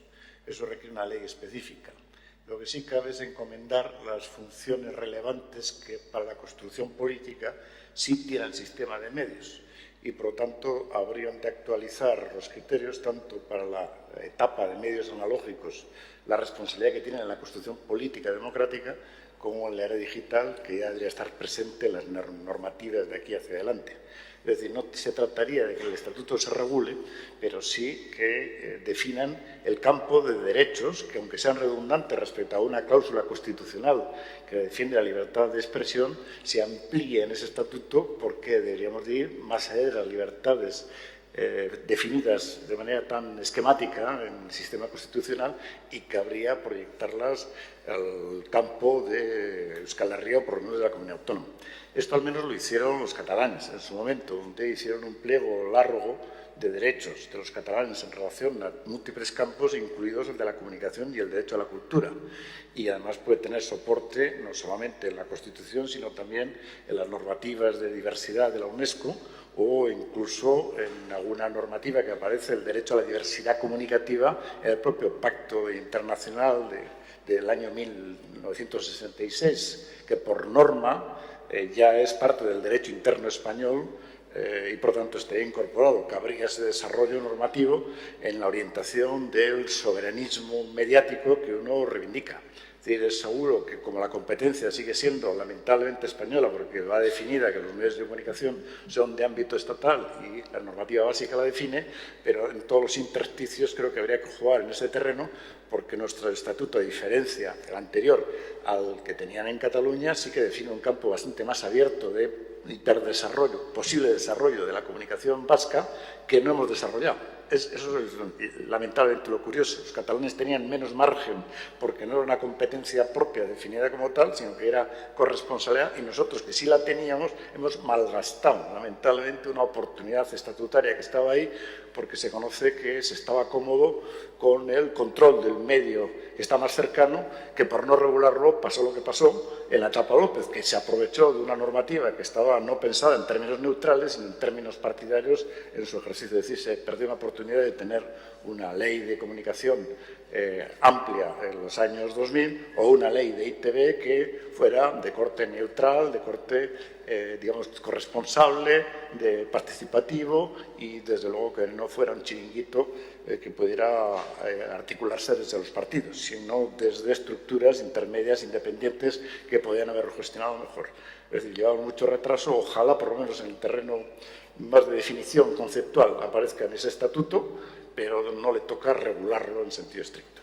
No, te hago esta pregunta porque efectivamente, o sea, uno de los argumentos que se ha venido utilizando siempre ha sido un problema de competencias, ¿no? Que si una parte es competencias del gobierno vasco, otros no, la cuestión, por ejemplo, de los multiplex y de la gestión del espectro radioeléctrico era del Estado y, por tanto, eso no permitía que se hiciera. O sea, quiere decir que ahí siempre ha habido, bueno, creo yo, desde aquí, una argumentación en torno a los que son el Estatuto y la Constitución, los límites del propio Estatuto y de la propia Constitución, las que establecían los límites del desarrollo, en este caso, de las televisiones y las radios en la comunidad autónoma del País Vasco. Y era simplemente, seguramente, bueno, no voy a entrar. Un matiz, entonces. A veces nos hacemos trampas jugando al mus. Y entonces es verdad que hay límites constitucionales donde no los puedes traspasar, porque la normativa de Estado en comunicación es preponderante, pero sí tienes margen para leyes propias, no solo decretos de desarrollo del propio sistema de comunicación. Luego tampoco eres competente en telecomunicaciones, que también es una normativa de Estado, pero sí eres competente, en su día se ejerció para tener Euskaltel. Pero teniendo esos márgenes competenciales propios, no los hemos aprovechado porque no tenemos una normativa decente sobre las FMs. Hemos permitido que las FMs sean parte de un sistema serial organizado en cadena a escala de Estado y donde la comunicación propia ha quedado marginada. Hemos permitido que no hayamos hecho una discusión pública por miedo en relación a las obligaciones de la prensa en general, en el sentido que contaba Mirenchu, por ejemplo, o hemos perdido la oportunidad de tener una ley de Consejo Audiovisual o una ley de comunicación mucho más amplia. O, por decirlo de alguna manera, mientras en Cataluña ya están en la tercera normativa de ley audiovisual en desarrollo y en Andalucía también, nosotros todavía estamos revisando la primera y todavía no sabemos qué hacer. Es decir, parece mentira, un país que tenga esa conciencia de sí y que proclama la soberanía política, no haya ejercido posibles competencias que sí tenía para ejercerlas. Es decir, que no se puede echar balones fuera diciendo no me deja el Estado. Mentira, te deja hacer muchísimas cosas que no has hecho.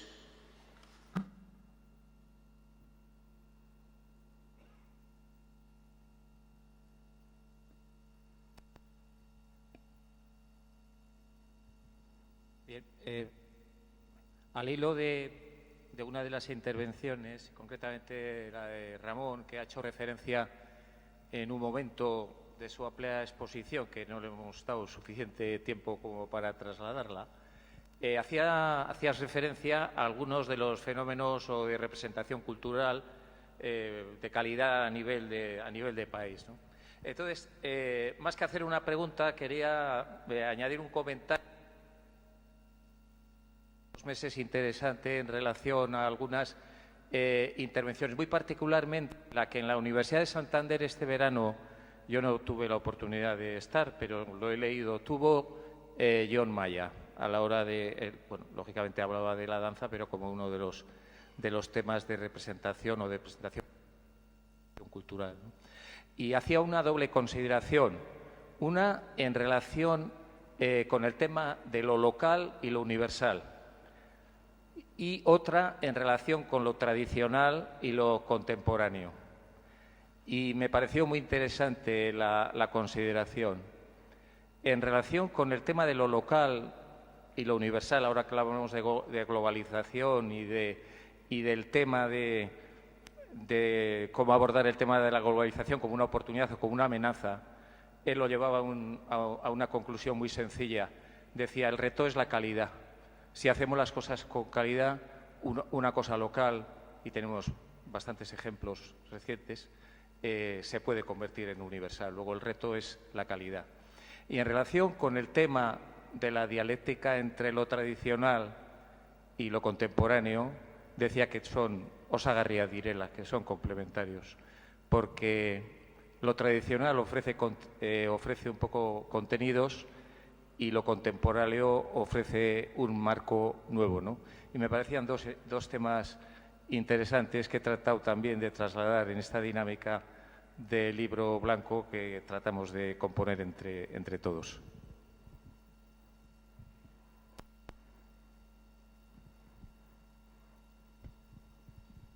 Bueno,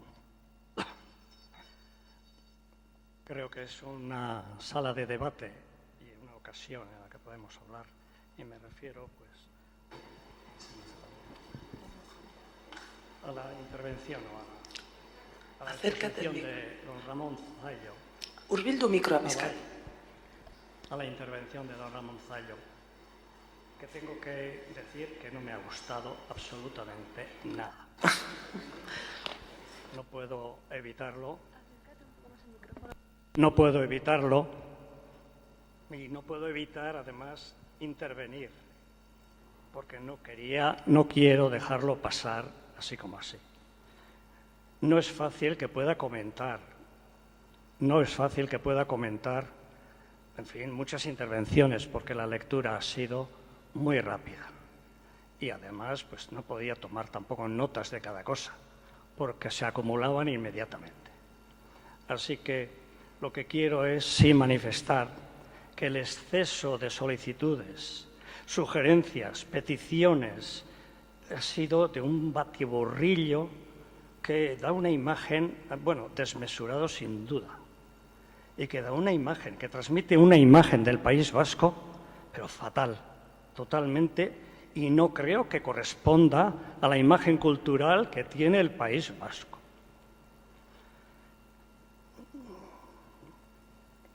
Tampoco me ha parecido bien que sea un texto que se pueda presentar, que lo ha presentado con todo derecho, por lo tanto que se pueda presentar en un acto como este, solemne, de un congreso, con poco fundamento, muchísimas de las peticiones y solicitudes que ha ido presentando y que, en fin, no sé de dónde puede sacar, porque es como una recolección de datos, y esto lo puedo meter, y esto lo puedo meter, y esto también, pero es que hay que fundamentar todo.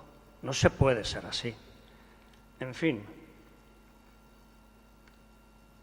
no puedo seguir, pero me gustaría, ya por hacer una pregunta, ¿qué definición de cultura tiene? Ha metido el País Vasco y el desarrollo del euskera en cultura. El euskera es nuestra lengua, no es cultura. Con el euskera hacemos cultura, pero no es cultura, es nuestra lengua y la seña de nuestra identidad. Eso, por ejemplo, que me ha... En fin. Y también, ¿qué quiere significar con hacer de Euskal Herria una nación cultural? Una nación cultural. Que tengamos cultura, y la tenemos. Cada vez mejor, cada vez más mejor atendida, a pesar de tantas referencias. En fin, no sé si este texto se tiene que publicar por Eusko Ikaskuntza, pero en mi opinión, aquí hay muchas más opiniones, pero mi opinión es que no se debiera publicar por medio de Eusko Ikaskuntza. No sé si se va a publicar o no, ni nada más. Gracias y ya lo siento, pero no podía dejarlo pasar. Bueno, Ramón, es tu turno. Yo no soy de Eusko Ikaskuntza y entonces no puedo entrar en ese tipo, pero por supuesto estamos en un congreso y un congreso tiene que ser un foro de debate. Y me parece genial que la gente plantee sus cuestiones, sus diferencias, sus aportaciones y demás. Luego, aquí la Eusko Ikaskuntza, entiendo yo que ha pedido una serie de aportaciones a una serie de personas y lo que vaya a hacer y las publicaciones que vaya a sacar a partir de ahí, pues será una cuestión interna de la propia Eusko Ikaskuntza, pero la gente que estamos aquí trasciende a la organización y, por tanto, eso creo que se decidirá de manera interna y creo que no da lugar. Pero en todo caso, sí me parece de recibo, Ramón, si quieres contestar a sus diferencias y si tienes. No, en eso no hay problema. Entonces, primero voy con la primera cuestión que ha planteado. En primer lugar, yo estoy completamente de acuerdo con Jon Maya a ese respecto. Es más, en la tradición ilustrada hay dos tradiciones. Una es la cosmopolita, la generalista, la que alrededor de ciertos universales define lo que tiene que ser la modernidad y lo que es la democracia y lo que es el mundo moderno, que es la tradición francesa, y otra, la tradición, digamos, más popular, más alemana, más de Herder, que indica que la ilustración puede ser vinculada a las comunidades y las comunidades son parte del proceso de generación de esa ilustración. La ilustración no se hace por arriba, sino también la construcción, asumiendo lo popular como parte de esa construcción de los universales que pueden permitir un diálogo, además, a escala mundo y no una imposición desde arriba. Primera idea. Y la segunda es cuando habla de la tradición y de lo contemporáneo. Es más, a veces se suele decir que la identidad es un problema. Es decir, cuanto más te parezcas a los americanos o a Francia o a Inglaterra, mejor. Es al revés. La identidad es una oportunidad porque la diferencia en un mundo, digamos, donde se tiende a una cierta homogeneización es una ventaja comparativa desde el punto de vista simbólico, desde el punto de vista relacional, y la responsabilidad de cada comunidad es cuidar efectivamente esa identidad, no para ser distinto, sino porque es tu especificidad y además la muestras afuera y lo que quieres es reconocimiento y respeto. Por lo tanto, completamente de acuerdo. Bueno, yo lamento que en los procedimientos que tiene Eusko Ikaskuntza, yo sí he entregado un texto reciente del de ayer, no creo que se han entregado los textos completos casi de nadie, por tanto las intervenciones se hacen aquí y luego se entregan los textos, o sea que la mecánica que se está haciendo es respetada. Y yo he entregado estas diapositivas por un lado y el texto como tal. Entonces, yo entiendo que la intervención era provocadora y claro, cuando se rompen huevos, pues hace daño. Y, por lo tanto, la función justamente de la provocación es que haya reacciones como esta que representan otra mentalidad completamente distinta, tanto respecto a la cultura, respecto a lo vasco, respecto a nuestra sociedad. Y así tiene que ser. Entonces, lo que no admitiría de ninguna manera es que, porque mi opinión no coincida con la de usted diga que esto no se publique, porque entonces ya se arroga el papel de censor. Y el censor, además, en un foro público que ha encargado trabajos para que justo la diversidad se exprese, pero a usted no le gusta la diversidad, le gusta su especificidad interpretada por sí mismo.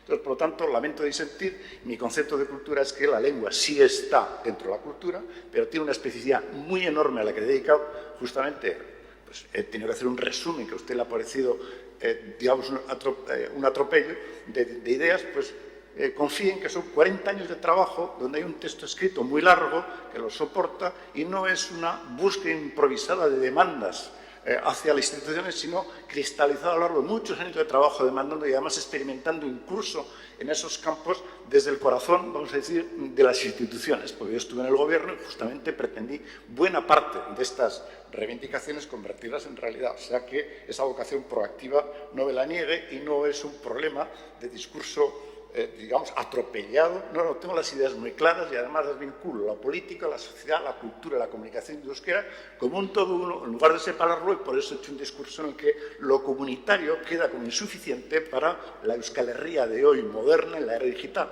Y como no nos pongamos eso, pues nos habremos equivocado. Al igual que en un momento en el que cuando se discutió sobre el euskera Batua, sí o no, pues hubo algunos que se resistieron y otros que dijeron hay que ir por aquí. Afortunadamente, bueno, pues esos momentos de cambio que aprovechar y ahora estamos en uno magnífico que se llama digitalización para que lo aprovechemos en nuestro propio sentido para recrear, es más, hacer comunidad dentro de esa cultura vasca que está en construcción y que no viene dada por la historia, sino que la que construimos todos los días con todos los que estamos, y ese concepto de universalidad interna es la que hay que, digamos, interiorizar para hacer un país en construcción y no un país de tribus internas. Eizka. Bueno, egia erran, erabakitan neukan, ez nuela inolako galderarik egin behar, eta egia erran ez dut hitza hartu galdera egiteko, baina pixka bat aztoratuta nago, izan ere galderak egin direnean, kanporatera behar izan dut, behar izan fisiko bat neukalako, eta itzuli naiz, eta inundik inora espero ez nuen egoera batekin topo egin dut. Izan ere, bai, ez nuen espero batez ere gauza batengatik eta da, eta Jon Abril hemen ondoan zegoen, Ramonek hitzartu duenean, ni Ramonek txundituta utzi nau. Erran nahi dute, nik iruditu zait bere ekarpena itzela izan dela, bereziki eskertzen dizut, Ramon egin duzun ekarpena, eta benetan, bueno, ez dakit, erabat txalogarri iruditzen zait, eta pertsonalki hemendik eramaten dudan gauza aberasgarrienetako bat da. Inolako zalantzarik gabe, eta uste dut gainera kongresuan egiten zaion ekarpen oso importantea dela. Beraz, eskerrik asko eta txalotu egin nahi dut. Eta pixka dastoratuta etorri naiz, izan ere itzultzerakoan, badirudi nik izan dudan impresio hori izan ez dutenak ere, badira, zorionez horrek aberaztu egiten du, baina otoi, ez dadila ezer kanpoan gelditu. Eta are gutxiago, Ramonek berak egin duen horrelako ekarpen bat, benetan, erran beharra neukan, eta ez da galderarik. Gauzatxo bat, Euskal Herrian gaudenez eta igual tentazio bat izan dezakegu orain, ez? Ikusi dira horre bi iritzi desberdin eta orduan bakoitza posizionatzearen eta horren gainetik joan behar dugu, jazta, erakutsi da, bakoitzak bere ustea izango duta hori oso ondo, baina txandak emango dira, apur bat norberaren ekarpen horretan horri heltzeko eta horri jarraitzeko iruditzen baldin bazaizue. Horre hitza eskatu duzu, bai.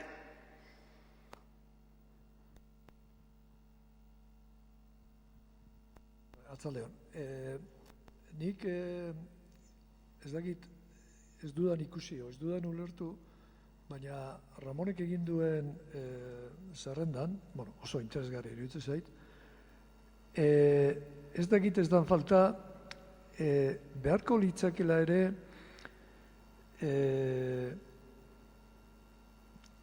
digitalizazioaren edo inguru horretako direkzio ez dakit zela ziberespaziokoa.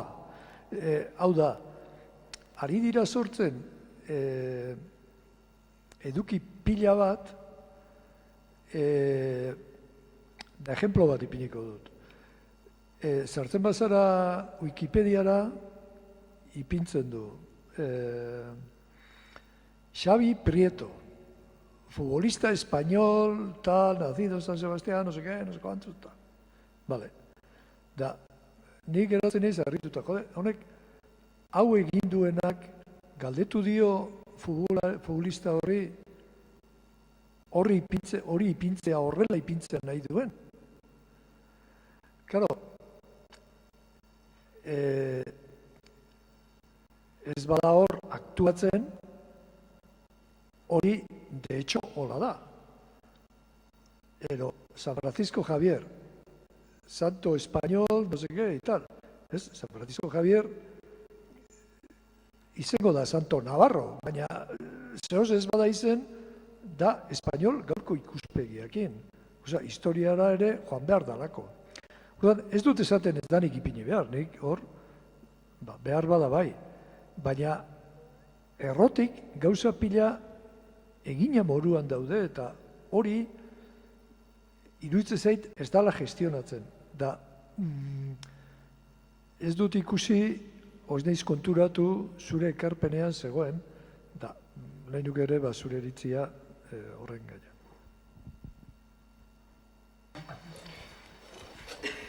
Bueno, a ese detalle no ha llegado, pero sí se dice que sí que hacer una apuesta por todo el ámbito digital, con presencia en las redes, que haya portales propios que definan esas cosas, porque claro, en Wikipedia el modo de trabajo es por comunidades autoconstituidas. Si no hay un euskaldun ahí trabajando internamente, serán otros los que escriban tu discurso.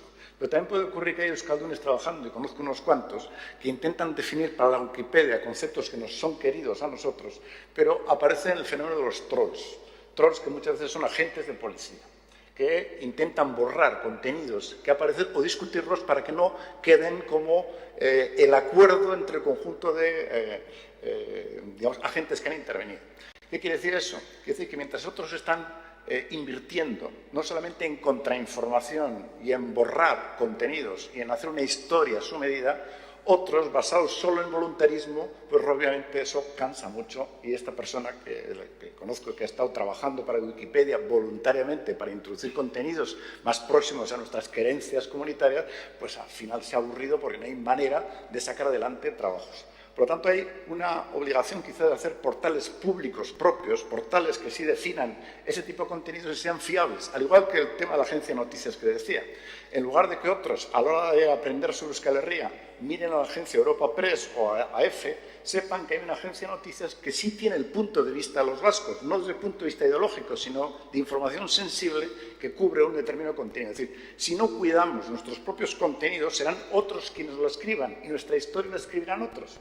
Por eso me parece muy relevante esa inversión general, tanto pública como comunitaria, de la sociedad civil e intelectual en relación a esta presencia en la red digital. Al igual que tendremos que definir esos derechos para que no haya derechos universales del internauta, para que pueda tener derecho a la privacidad, borrar sus huellas, borrar su memoria o lo que fuera y tener derecho a los contenidos que ahora mismo no sabemos por dónde pululan sobre nosotros mismos que pasan a bases de datos. Bueno, pues hay toda una normativa a desarrollar que podríamos ser un pueblo pionero a ese respecto, intercambiando quizás con catalanes y otras comunidades como andaluces que también están trabajando esos temas para poder asumir desde las comunidades algunos de los hilos de la era digital. Pero en todo caso, en el texto hay una dedicación de más de 3 páginas detallando algunas cuestiones de la Euskal Herria digital que estaba comentando. Kezka daukat, egin dezun planteamendu honek daukan traslazio ekonomikoan. Eta horri eman behar zaizkion baliabideen jatorriaz. Alegia, gaur egun adibidez, uste dut arazo bat daukagula ETB-rekin, eta ez da aurrekontuarena. Alegia, ETB-ek aurrekontu arazoak izan ditzake, baina konparatiboki 130 milioi dazka, eta unibertsitateak dazkala 230. Ez dut uste ratio hori txarra denik ETB-rentzat. Esango nuke orokorrean, herrialde garatuetan ratio hori handiagoa dela unibertsitatearen alde. Orduan, hori da bat, ez dago politika publikorik, eta dagoen kultura politikoa bitartean, komunikabidei dagokionez, klientelarra da. Alegia, bakoitzak nahi du berea. Eta ez dugu ulertzen, gaur egun, sektore gabe, ez daukagula irtenbide posiblerik. Alegia, inork ez du gaur egun periodiko bat irakurtzeari utziko beste bat irakurtzeko. Egingo duena da bat utzi eta beste bat ezartu.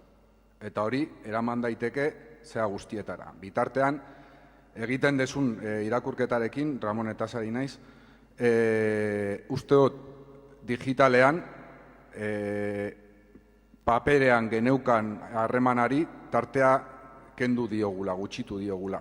Alegia, gu bozentorekin konparatuta, indartsuagoa gara digitalean, paperean garena baino. Orduan, testuinguru horrekin, uste dut elementu klabe bat dela hasierakoa, baliabideak, nondik aterakoa diru hori, ze pribatua hemen gutxi gara, eta klientelarrak ez garenak, ezin dugu horren jarraipen ekonomiko bat egin, ezin dugu konpetitu alor horretan. Politika publikoak gaur egun klientelarra dira, eta aldi berean, uste dut, sistemak berak jatorrizko interesetan ja arazo bat daukala, eta espadiogu horri heltzen da, interes horiek ez ditugulako ukitu nahi.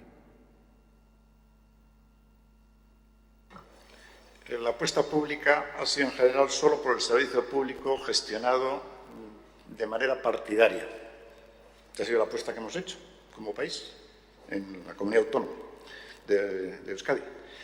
Esto yo creo que es un error, en el sentido de que además está el campo de toda la producción social de noticias y de información por parte de empresas, por parte de colectivos, por comunidades locales y todas aquellas, sobre todo, que empujan en dirección a los medios euskaldunes que tienen una desproporción enorme respecto al modelo mediático dominante. Por lo tanto, se tiene que haber entendido desde el gobierno vasco y supongo que navarro, que hay que hacer una apuesta por los medios que no son públicos también y que puedan tener una función social en términos de euskera, información cercana, autonomía, vinculación con grupos sociales, por ejemplo, lo comunitario. Es decir, esa apuesta no la hemos hecho como país, se ha olvidado. Lo público y lo privado que se autogestione liberalmente. A algunos les ayudamos vía, qué sé yo, a algunos grupos por la parte del apoyo a los medios privados en euskera, pero ahí se cumplen los compromisos. Lo que se está sosteniendo aquí es que hay que pasar al concepto de cultura compartida. Y compartida significa que además de lo público y además de lo privado hay lo social y hay un compromiso colectivo por aquellos elementos que tras diagnóstico, y aquí se ha intentado hacer uno que por lo visto he fracasado, que tras el diagnóstico se pueda ir en dirección a aportar de cara al futuro una relación entre sistema de medios real y comunidad que va interviniendo y que además haya una coparticipación social y colectiva en el panorama de los medios. Entonces yo creo que esa es la apuesta que se hace en este texto y no me parece que en el caso del gobierno vasco pues haya ido en esa dirección. Es más, ha entendido a los medios sociales, por ejemplo en euskera u otros, como competidores, en lugar de poder tomar parte de su propia bodega, que es pública y es de todos los contenidos audiovisuales para que se utilicen, no importa qué medio de proximidad en nuestra comunidad.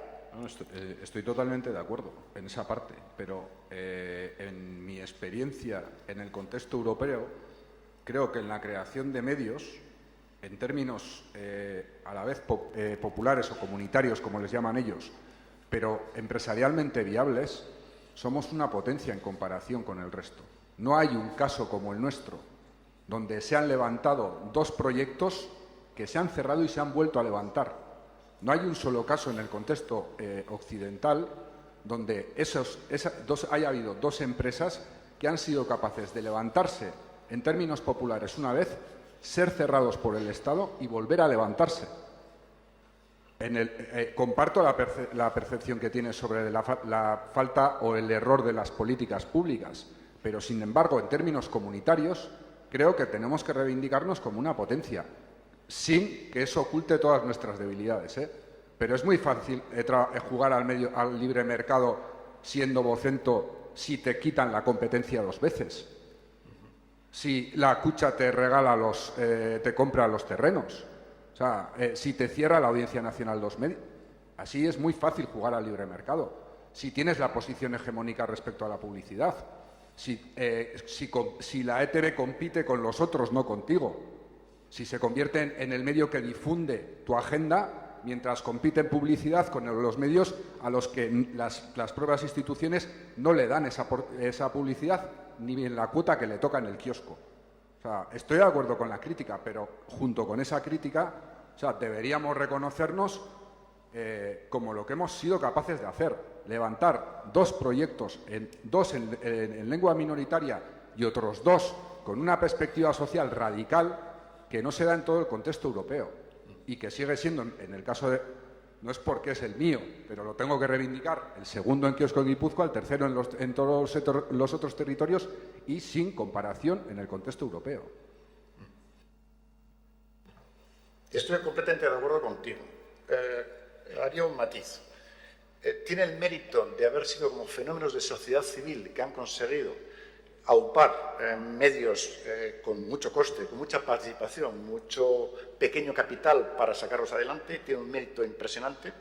Lo que pasa es que mirando luego las cifras de qué peso social tiene sobre el conjunto de la comunidad y hasta qué punto gestionan la opinión pública, hay un problema de límites. Y entonces esos límites serían menores si hubiera también una apuesta colectiva porque esos medios tuvieran medios económicos suficientes, mecanismos publicitarios y al mismo tiempo pues, se consideran parte de un espacio público de construcción. Y segunda cuestión, antes comentabas, y muy bien, además lo has dicho, en los medios en la red se está mejor. Yo he hecho la comparativa y en el texto está cómo los datos de lectura de los medios vascos digamos, están desproporcionados a favor de Vocento y en menor medida a favor de Diario de Navarra, es decir, que en Navarra se está mejor porcentualmente en los otros medios respecto a los grandes medios, y esto cambia en lo que es el uso digital de la información, que estos medios, no digo marginados, pero digamos que son muy minoritarios o son minoritarios, crecen en proporción, y especialmente en Navarra también otra vez. Ahora, con el tiempo entendamos que también los grandes grupos saben jugar y van a poder jugar a tener información cada vez más potente en ese sistema en el que se han dejado pisar un poquito el callo por los grupos pequeños, pero van a hacer una apuesta integral a ese respecto, y más cuando ya haya, digamos, ciertas remuneraciones a través de la tasa Google y que les puede, digamos, entender que eso ya les favorece y ya no aparece como competidores. O sea que entendamos también eso, Bueno, bosterdiak jo behar dute oraintxe. Egia esan pena pizkat ematen dit, porque hemen gelditu da apur bat, eta nik ez dakite, iruditzen zitzaidan ere interesgarria, ez dakite lehen apur bat mirentzu un poco, me hubiera gustado, pero lo dejo en el aire, 2 cosas, ¿no? Una para cada una de vosotras, lo dejo en el aire y ya para el público también, es el lenguaje que se utiliza ahora mismo en la información. Si no es más un lenguaje cinematográfico que periodístico, no sé, me hubiera gustado que hubieras hecho así algo en relación a eso, muy lleno de adjetivos y de otro tipo de cosas, ¿no? Y bueno, pues desde tu perspectiva, ¿cómo lo ves, no? ¿Cómo ves la elaboración de noticias en este momento? ¿Cómo se elaboran? ¿Cuáles son las noticias que ocupan las primeras páginas? El tipo de cosas que se cuentan, en fin, ¿no? Cómo han cambiado las cosas, que más parecen historias de personajes que de otra cosa, o a mi modo de ver, ¿no? Y entonces me hubiera gustado hacer hincapié en ese tema, no sé si lo ves o no, y incluso si el grado de periodismo tiene sentido hoy y cuáles serían un poco las bases que sobre las que debería sentarse el periodismo. Y luego, a mí me ha quedado otra cosa pendiente para Argitxu, pero se ha agotado, es sobre la diáspora virtual, ¿no? Si existe, has definido la diáspora, bueno, definitu duzu diáspora, komunitate, eman duzu definizio bat, eta jakin nahiko nuke ia virtualki existitzen den euskal diasporarik ere, ez? Baina, bueno, denbora joan zaigu eta horri, hor gelditzen da. Eskerrik asko.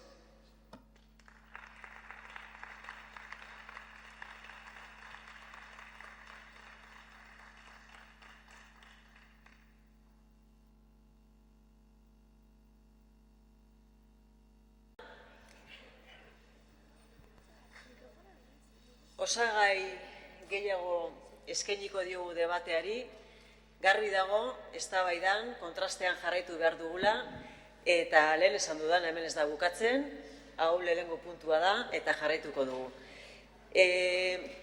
Besterik gabe hemen daude, maila osatuko duten pertsonak, eta oholtzara igotzera gonbidatuko ditut. Andoni Aramburu, Argitxu Kamus, Txema Mauleon, Ana Oregi, eta Josu Amezagak gidatuko du maila.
Bueno, orain bai.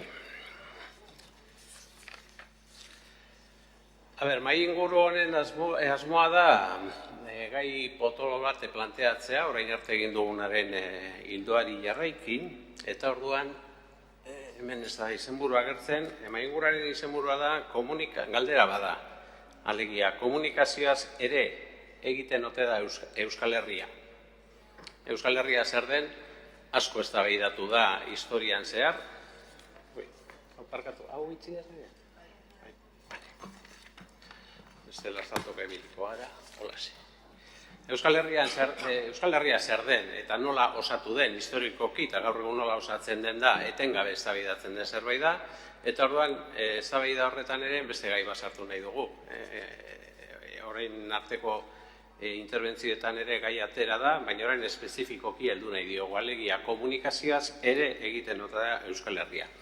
Eta mai inguru honetara gonbidatu ditugu arlo eta soslai ezberdinetako pertsonak euren iritzia eman dezaten eta denon artean gaia eztabaidatu dezagun.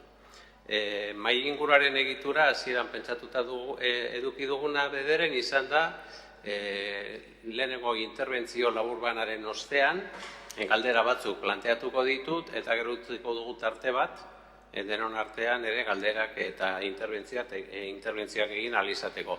Aldez aurretik esango dizuet, ez daukagula denbora larregi, ordu betez iterditarako amaitu behar dugu, beraz,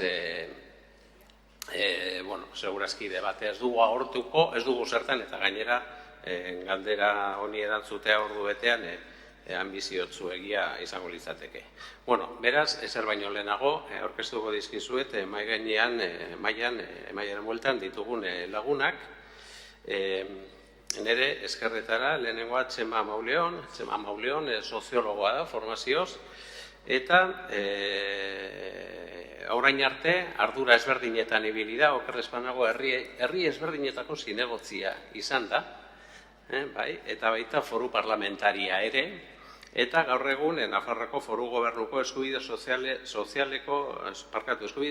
saileko gabinete burua da. Beraz, nolabait kokatzearren Nafarroako gobernuari lotua, noski ez du hitz egingo Nafarroako gobernuaren izenean, bere izenean hitz egingo du, baina noski kokapenak ere asko esaten du norberaren ikuspegia, hori zehaztu beharra nuen. Urrengoa jadanik aurkeztu dizuete, Argitxukami Etxekopar, historiagilea, historian ikerlaria, jadanik badakigu zertan ikertzen duen, eta baita, esan beharra daukat, Euskararen erakunde publikoko lantalde teknikoan lan egiten duela. Berriz ere ez du hitz egingo, suposatzen dut Euskararen erakunde publikoaren izenean, baina bai, beste ikuspegi bat emango digu, bai lurralde eta bai instituzioaren aldetik. Urrengoa, Ana Oregi dugu, Ana arkitektoa da, formazioz eta baita ere lanean ibilitakoa, okerrezpanago hirigintza arloetan. Horrez gain, ingurumen eta lurralde politikako sailburua izan zen, 2012-2016, eta gaur egun Eusko Legebiltzarreko biltzarkidea da, 2016-tik aurrera. Horrekin batera, EITB-ren kontrol batzordeko, Legebiltzarreko EITB-ren kontrol batzordeko kidea da, eta une honetan EITB-ren reforma integralerako lantaldeko kidea ere bai. Beste kokapen bat eta beste soslai bat. Eta azkenik, nigandik urrunen, Andoni Aramburu dugu. Andoni Aramburu, Andoni parkatu, baina zure formazioa ez du lokalizatu.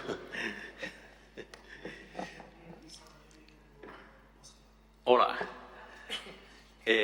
Master luzea gero. Horretaz aparte, Andoni oso lotua egonda EITB-eri, ardura ezberdinak izan ditu EITB-en, izan da okerrezpanago kalitatean ardurak izan ditu, nazioarteko edakuntzan ere bai, eta gaur egun estrategia eta komunikazio zuzendaria da EITB-en.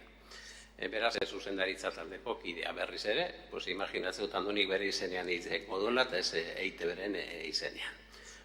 Hau, esan da, eskatu nien maikidei bizpairu minutuz galdera potolo horri buruzko gogo eta txikitsu bat egiteko. Eta gero horren ostean nik galdera zuzen batzuk botako dizkiete guztiei. Beraz, handik hasiko gara, Andoni, zurekin animatzen zara? Dudarik ez daukat, komunikazioa esparru beharrezkoa dela, egun 21. mendean are eta gehiago, gure Euskal Herria egiteko, gure herri errelatu egiteko, gure komunikazio eremua osatzeko eta bar. Eta EITB horretan pieza bat da, pieza importantea, baina pieza bat. EITB-ren aldetik, ni uste dut ikuspegi zerbait reduzionista dagoela eta bizpeiru eman ditut. EITB gauza zabala da, EITB telebista da, EITB irratia da, EITB zinea ere bada, eta EITB online edo modu konbentzionaletik planteamentu digitalera ere pasoa emana du.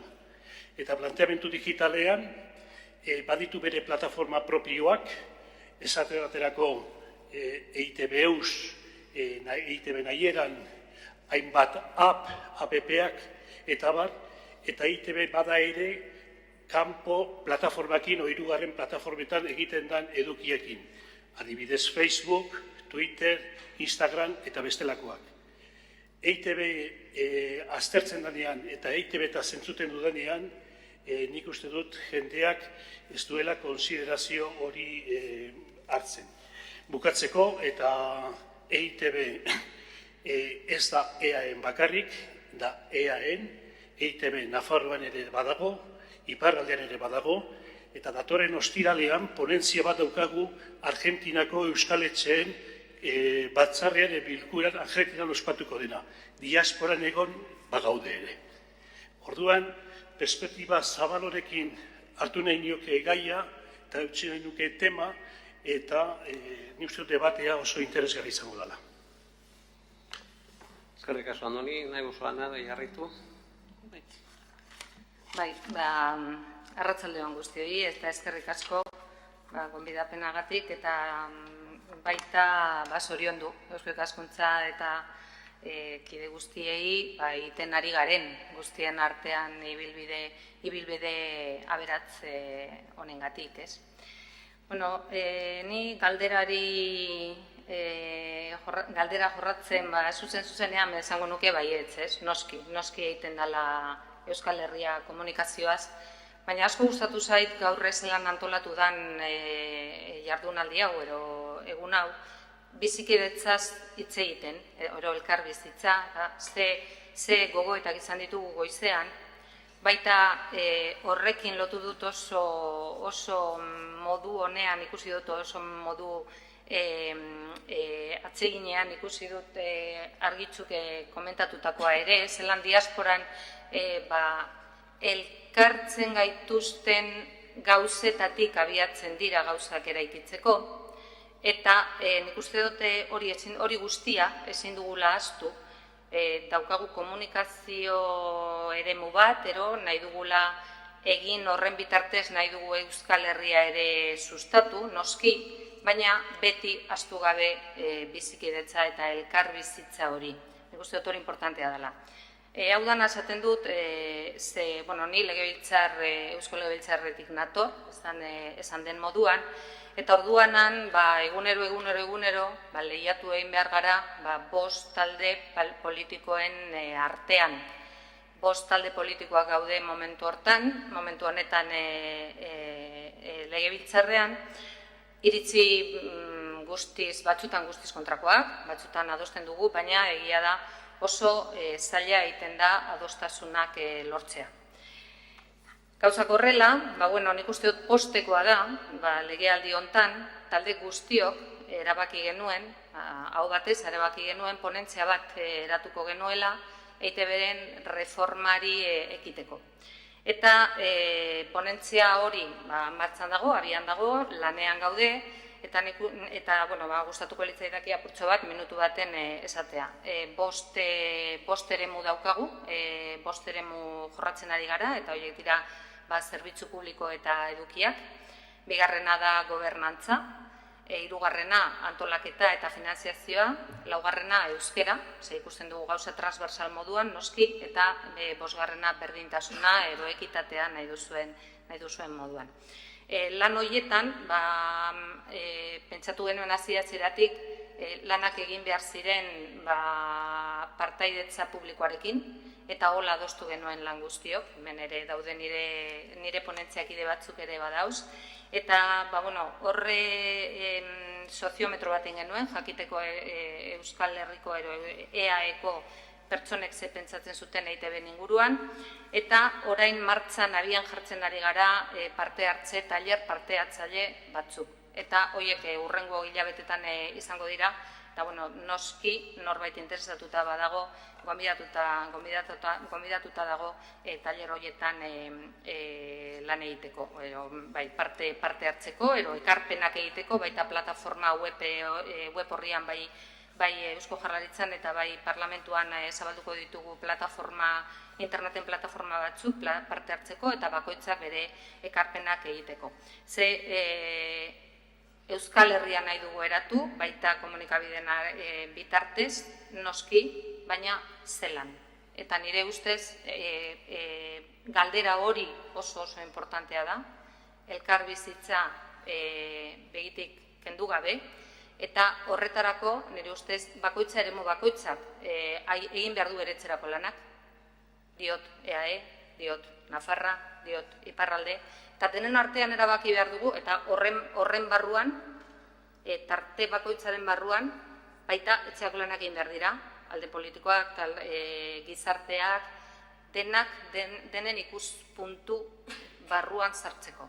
Beraz, ez da lan makala, nik uste dut erraza ez da, baina horretan gaude eta konpromesu nik uste dut importantea dela jakitea, talde guztien konpromesua dela momentu enten. Eskerrik asko.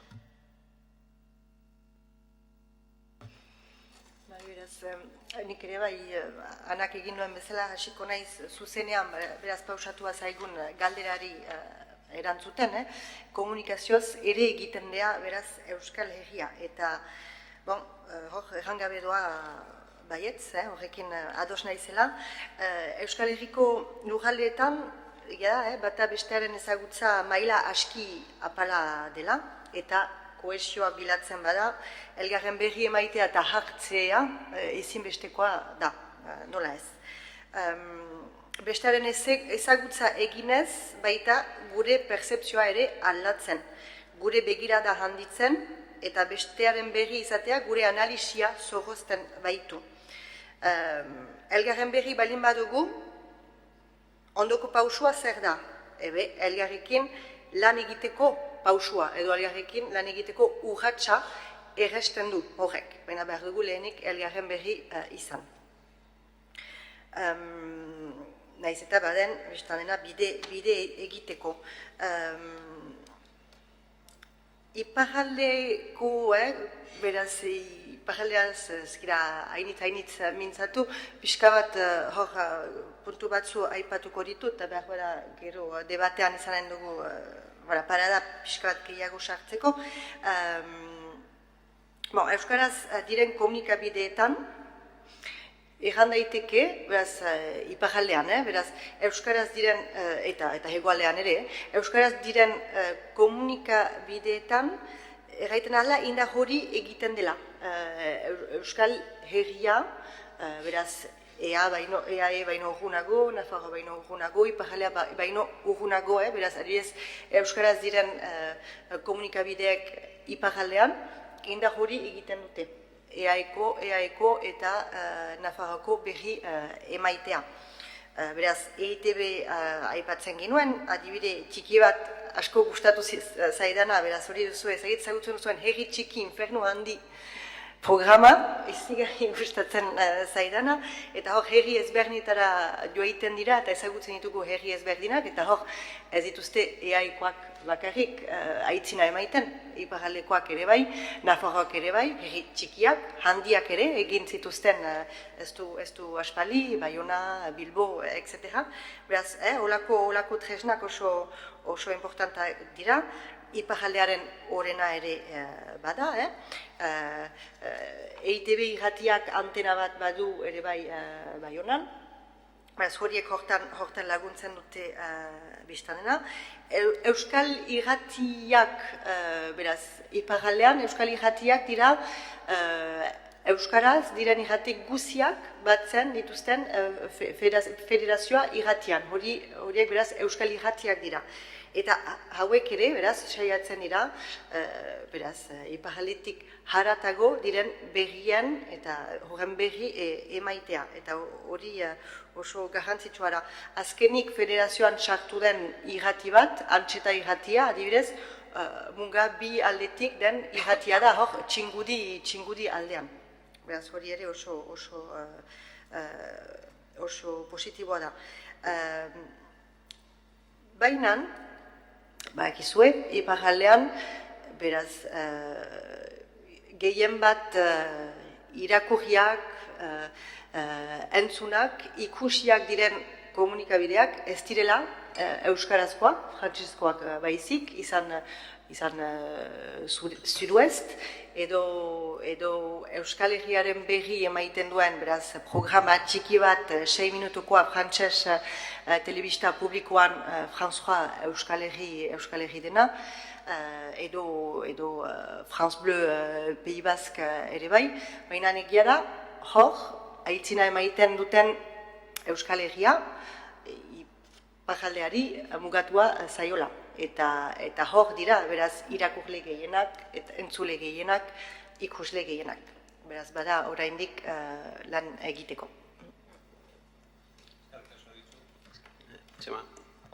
Bai, arratsaldeon. Bien, hablaré en castellano, que en mi euskera todavía no está tan fino como para poder expresarme con corrección. Yo la pregunta diría que efectivamente se puede...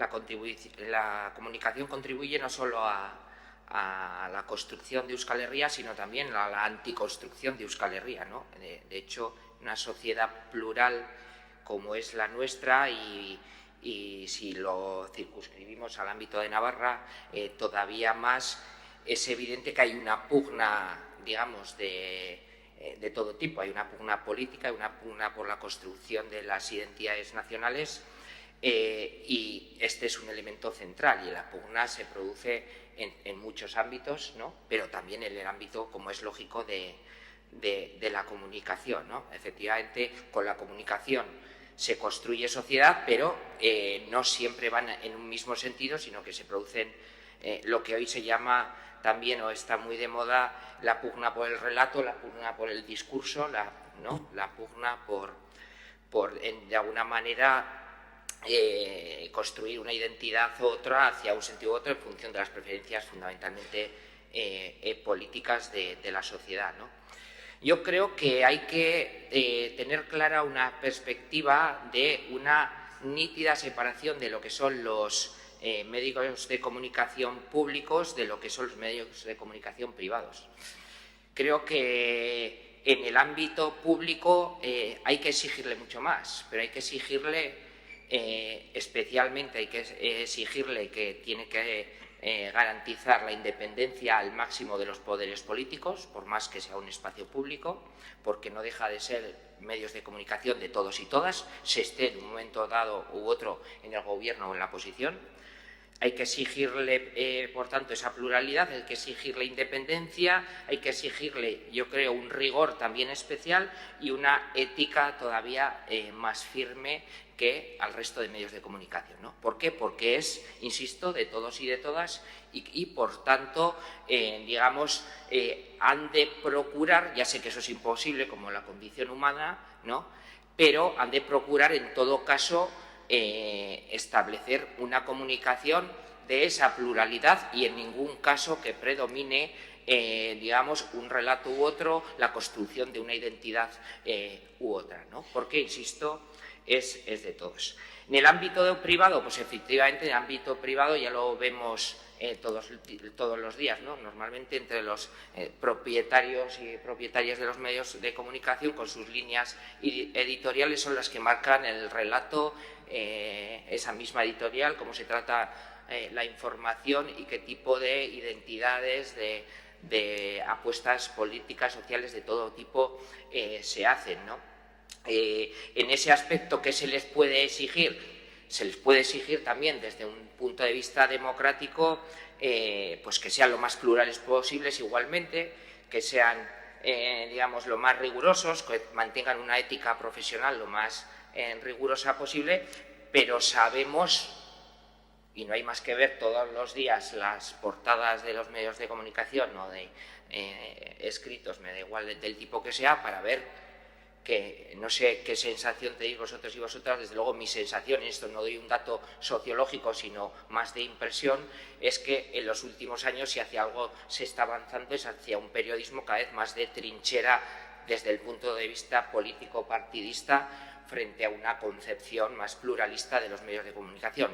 Es mi visión, ¿no? Y probablemente también,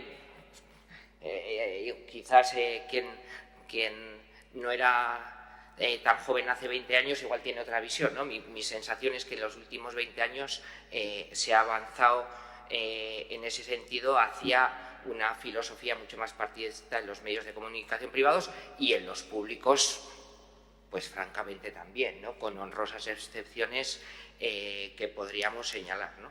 Pero yo creo que esas son los dos elementos centrales que tenemos que tener en cuenta y que, insisto, tan legítimo es una posición política como otra y, sin embargo, lo que es común ha de, para mí, mantener esos principios de neutralidad, independencia política, pluralidad, rigor y ética como elementos centrales dentro, insisto, de que es un imposible, porque en la medida que lo hacen las personas, pues siempre va a tirar más para un lado o para otro, probablemente en función de las ideologías y de las identidades de cada cual, ¿no?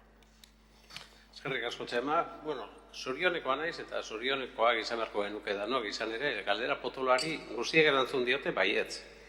Euskal Herria komunikazioz ere egiten dela. Bada, ondorio bat beraz, biltzarre topaketa honetatik, beste kontu bat da, eta orain barra librea utziko dizuet nahi duzuen ordenean hitzartzeko, beste kontu bat da, ia horretan ari garen. Alegia, indartsu ari gara Euskal Herria komunikazioz egiten, ahulduta gaude, nola ikusten duzue gure egoeralde horretatik. Eta hemen ja nahi duzuen ordenean hitzartu. Zan nahi dut, Euskal Herria nola ikusten duzue? Txemak esan du, bai, komunikazioz egiten da herri bat edo desegin ere egin daiteke. Ze gertatzen ari da? Euskal Herria ari da egiten edo desegiten ari da komunikazioz? Bueno, galderari eutxita pixkat pista zabaltzeko eta zinmaz protagonismo gehiago gabe. Nik uste dut gure eszenarioak indarguneak eta ahuldatak dituela. Indarguneak baditu, geure kontuak kontatzeko ahalbidea dugulako modu batetik, bestetik eta ala gertatzen da. Eta hori ala izan ez balitz, oso zaila litzateke soziologikoki herri hau diferente izaten jarraitzea, hamarkada pasa bat, beste hamarkada bat pasa, eta beste hamarkada bat, eta bere nortasuna eta bere identitatea modu diferentziatuan izatea. Orduan, badagoelako kontakizun eta errelato propio bat egiteko modua, seguru asko ibilbide eta mejora askokin, baina badagoelako gertatzen dira gauza batzuk eta fenomeno batzuk. Ahuleziak ere badaude, osea, sektorea oso ahulduta dago. Krisialdiaren eraginez, konstrukzioaren ostean, edabideen eta komunikabideen sektorea izan da kaltetuena. Eta gainera, kalteak estrukturalak dira, eta kaltei buelta ematea oso komplexoa da. Ahulezia ere bada Euskal Herri eremua bere lurralde osotasunean eta baita ere mundua, nik uste dut hemen esan dugu 8. lurraldea Euskaldun asko dago munduan zehar eta neuk semea Singapurren daukatzaterako, honen berri jakira dute eta orduan gure struktura, Nafarroan gure komunikazioa normaltzea, ez dago normalduta. Eta normaldu da, oantxe hilabete batzuk, eta oso kakotxoan dago, ze gertatzen dan, hurrengo hauteskundetan, da horrek, konfirmatzen denala ez. Iparraldean ere, hautasun puntu bat daukagu, nahiz eta akordioak dugun. Orduan, badaude indarguneak eta badaude ahuleziak. Eta mehatxoak eta aukerak ere bai. Mehatxoa, ni uste dut, ez bakea aro digitalean buruz belari sartzen, zerbait Sotok esan du lehen ere horretaz zerbait, ez bakera ondo sartzen, arrisku handi batean sartuko ginateke, konfundituta gelituko ginateke globalitatean. Baina hor oportunideak ere badaude. Orduan, ez da zuri beltza, oso komplexoa da, eta errealitate oso komplexoa da. Bukatzeko, lehia ez da gara bozento berria ITB. Askoz ere potenteagoa dira Espainiako erabideak eta Espainiako komunikazio audiovisualak. Eta horien indargunearen sustraia dago Espainiako legedian eta Espainiako arautegian. Guk ez daukagu hor jokabidea handirik. Eta hori aldatzen ez da bitartean, guk esparru haulea jokatuko dugu. Baina ez da hori bakarrik arerioan dagoena. Sartu dira lehen plataforma teknologikoa zirenak, esatu baterako Euskaltel o Movistar, gaur egun operadore eta kontenedore bihurtu dira. Eta orain sartu dira Amazon, Apple, Netflix, ikaragarrik komplexoa da. Orduan, guzti horretan geuk zerbait egitea, fundamentala da. Eta hemen geure geroa eta geure nortasuna jokatzen dugu. Zeinak nahi dugu zer gehitu? Bai. Guztiz ados Andonirekin, daukagu ahulezziak eta baita mehatxuak, baita aukerak ere. Eta ez dakit, ni aldarrikatuko nuke hemen zerbitzu publikoaren beharra, ez? Hemen lehen esan da, beste eztabaidan baita medio pribatuak ere beharrezkoak dira, eta noski ni ere ados nau, baina gure aldetik eta instituzionaldetik, nire ustean, zerbitzu publiko indartsu bat babestu beharko dugu. Eta horretan, guztiz errotuta dago, gure kasuan, ITB legebiltzarrean, guztiz errotuta diot, bai administrazio kontseilua aukeratzen da parlamentotik, baita zuzendari nagusia, momentu honetan, baita esango nuke, lehenengo momentuan, zuzendari moduan daukagu emakume bat, postekoa da, bakarrik horregatik baldin bada, eta baita profesionala dela. Eta nik uste dut hori importantea dela, eta batzutan ez da balorean jartzen, baina hori ere importantea dela. Batzutan esaten da oso politizatuta dagoela, partido politikoan menpe dagoela. Baina ez parlamentoak legebiltzarrak aukeratzen ditu. Beraz, legebiltzarra politizatuta baldin badago, noski talde politikoak gaudelakoan, baina azkenean demokraziaren espresio nagusia da. Beraz, nik uste dut horrek ez du balio. Baita, lehen esan da, momentu baten entzun dut, aurreko debatean, los errores de las políticas públicas. Nik uste dut importantea da ere jakitea, politika publikoak egiten dira eta neurtzen dira. 4 urtean behin neurtu egiten dira eta biztanleok neurtu egiten ditugu eta baloratu egiten ditugu. Baina zer izango zen gure zelan egongo zen gure kultura eta gure hizkuntza, gure zerbitzu publiko gabe izan duguna urte guzti hauetan. Ni batzutan galderei buelta ematea gustatzen zait. Ze nun egongo ginateke. Beraz, ahuleziak baditugu, indarrak baita. Eta nik uste dut, baina apoiatu egin behar gara daukagunean, daukagun gauzetan, gauza honetan, eta hortik aurrera zerbait gehiago eraiki. Zer, kasuan nahi duzu gehitu? Nahi duzu zerbait gehitu edo pasan gara?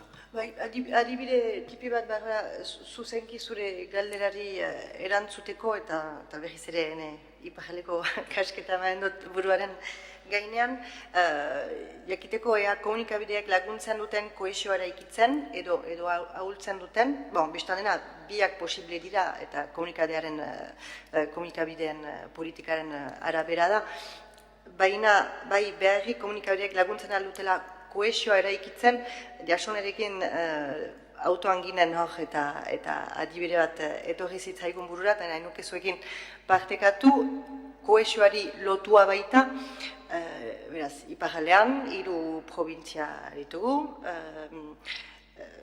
euskalki ezberdinak badira, denak euskara barin badira ere euskalki ezberdinak badira, eta euskal irratien, beraz, batze hori indar bat izan da azkenean kazetariak baitira, siberotarrez mintzo direnak, basenafartarrez mintzo direnak, lapurtarrez ari direnak, edo gure iparraleko batua deritzogun hortan ari direnak, eta bai, beraz duela, beraz, 10 bat urte baino gehiago hasi zela, hasieran jendea ari zen nahi, pertsona hori ez dut ongi ulertzen eta holako, eta poliki, behorai, Endaiako batek kazetari bat siberotarrez entzuten bali madu, behorai belarria egina du, eta beraz bai, horrek ere laguntzen ahaldu kohesioan.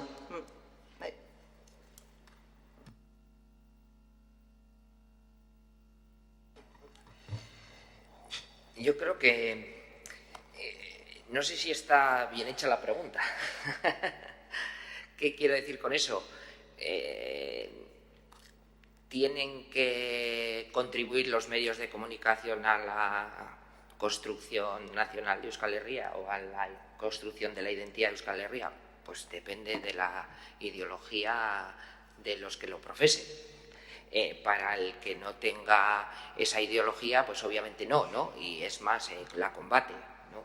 Sin embargo, con ese matiz, yo creo que deberíamos, o creo que el elemento, digamos, de legitimidad social mayor que se puede trabajar de manera conjunta es precisamente el idioma, como un elemento, el euskera, que efectivamente une a toda la Euskal Herria, al menos cultural, para el que la entiende así, aunque no la entienda desde un punto de vista de construcción nacional, política, etcétera, ¿no? Y ese elemento sí que me parece central, ¿no? En las preguntas luego igual profundizamos, ¿no? Se ponía el ejemplo de Euskaldintza India y me parece un muy buen ejemplo, ¿no? De cómo se puede, en torno a una lengua común, que nos une en ese aspecto, todo lo que, vamos a decir, pueden colaborar los gobiernos, pueden colaborar la sociedad civil en esa, digamos, preservación, promoción de la lengua común. Ahora bien, vuelvo a lo de antes, ¿no? En cuanto a la construcción de una identidad nacional, entendida como la construcción de un Estado o país, independientemente de que sea independiente o no, eso ya es otra cuestión totalmente diferente, ¿no? Y va a depender obviamente de las mayorías y minorías políticas en cada momento en los diferentes territorios, como no puede ser de otra manera, porque cuando están unos tiran para un lado y cuando están otros tiran para otro, y es la democracia la que manda en ese terreno. Oso ondo, egia esan, bigarren txanda honekin ere neko asebetetzen ari naiz. Galdera apur bat, batez ere Etxemari Ñabardura ez, zerbait argitzeko, nire planteamendua zure planteamendua zen gehiago. Hau da, Eusko Ikaskuntzak antolatutako ekitaldi honetan nago, eta orduan hemendik Euskal Herria ulertzen du, gehien bat Eusko Ikaskuntzak ulertzen duen zentzu berean. Hau da, eta jatorrizko zentzuan, ez? Euskal Herria komunitate kultural bat bezala, hala ulertzen du nik ere bai. Ez nahiz ari naziogintza zentzu politikoan, ez nuen hori aipatu nahi, hori argituta. Erantzunetatik, eta zuk ja zerbait aurreratu duzu baita, erantzun hauetatik, esan duzue, Andonik esan du, zerbait egin beharra dagoela, etorkizuna jokoan dago, eta ni ere sinetsita nago horretan, Anak esan du, orain arte politika batzuk egin dira, eta orain aurrera ere jarraitu behar dugu, eta ordan zentzu horretan, eta Txemak esan duen azkenengoari lotuta, proposamen bat, edo gai bat planteatu nahi dute hemen. Zuk esan duzun moduan. Duela 100 urte, hegoaldeko 4 diputazioetako 4 diputazioak bultzatuta, elkartu ziren hainbat pertsona, eta ikusi zuten Euskal Herriaren egoera, Euskal Herria zentzu kultural horretan ulertuta, ikusi zuten Euskal Herriaren egoera zein zen, eta pentsatu zuten zerbait egin beharra zegoela. Eta proposamenen artean bota zuten hizkuntzarentzako akademia bat egitea, Euskaltzaindia, hortik dator, eta ikerkuntzarako, goi mailako ezagutzarako erakunde bat sortzea, eta hortik dator Eusko Ikaskuntza. Eta geroztik horri bilidira biak, goraberekin batzuetan, aldian aldiko boterearekin harreman hobean edo ezain honean, baina hortze egon dira, sozialki legitimazio handia lortu dute, eta lortu eta berritu egin dute etengabe, eta gaur egun ere hori da errealitatea, eta horrek ekarri gaitu ona. Orduan, ikusirik komunikazioan, komunikazioa importantea dela, orain ez zaidazue ezetzik esan, zeren bai ez esan didazue, eta ikusirik zerbait egin beharra dagoela, kontua litzateke. Posiblea da pentsatzea, adibidez, telebista bat egitea, telebista publiko bat egitea, Euskal Herri osokoa, Euskararen lurraldekoa, eta ez dut esaten, orain dagoen telebista Euskal Herri osora eraman, baizik, Euskal Herri osoko telebista bat egitea. Euskaltzaindia ez da lurralde bateko erakundea gero besteetara edatzen dana. Ez, Euskal Herri osoko telebista bat egitea. Hain zuzen ere, Euskal Herriei kultural horrek aurrera egiteko aukera izan dezak. Hemen lurralde ezberdinetako pertsonak zaudete, ikuspegi kokapen ezberdinetako pertsonak zaudete, eta horri buruzko iritziak eskertuko nituzke, eta ziur nago entzuleren batek ere bai. Nire iritzi pertsonala, baiet, nik uste dut interesantea izango zela, eta beharrezkoa baita. Baina, beti, 7 lurralde bakoitzak aukeratzen badu hori. Nik uste dut ezin dela ezer inposatu, arlo honetan. Ezin da, adibidez, EITB, ez dakite, modu grafiko baten esateko, desembarkatu ez dakinon, hori ezin da, emisioak egiten dira, akordioak egiten dira, baina ja zerbait establea nahi baldin badugu eta instituzionalki osatuta, ikusi dut horrek eskatzen du guztien eta bakoitzaren adostasuna.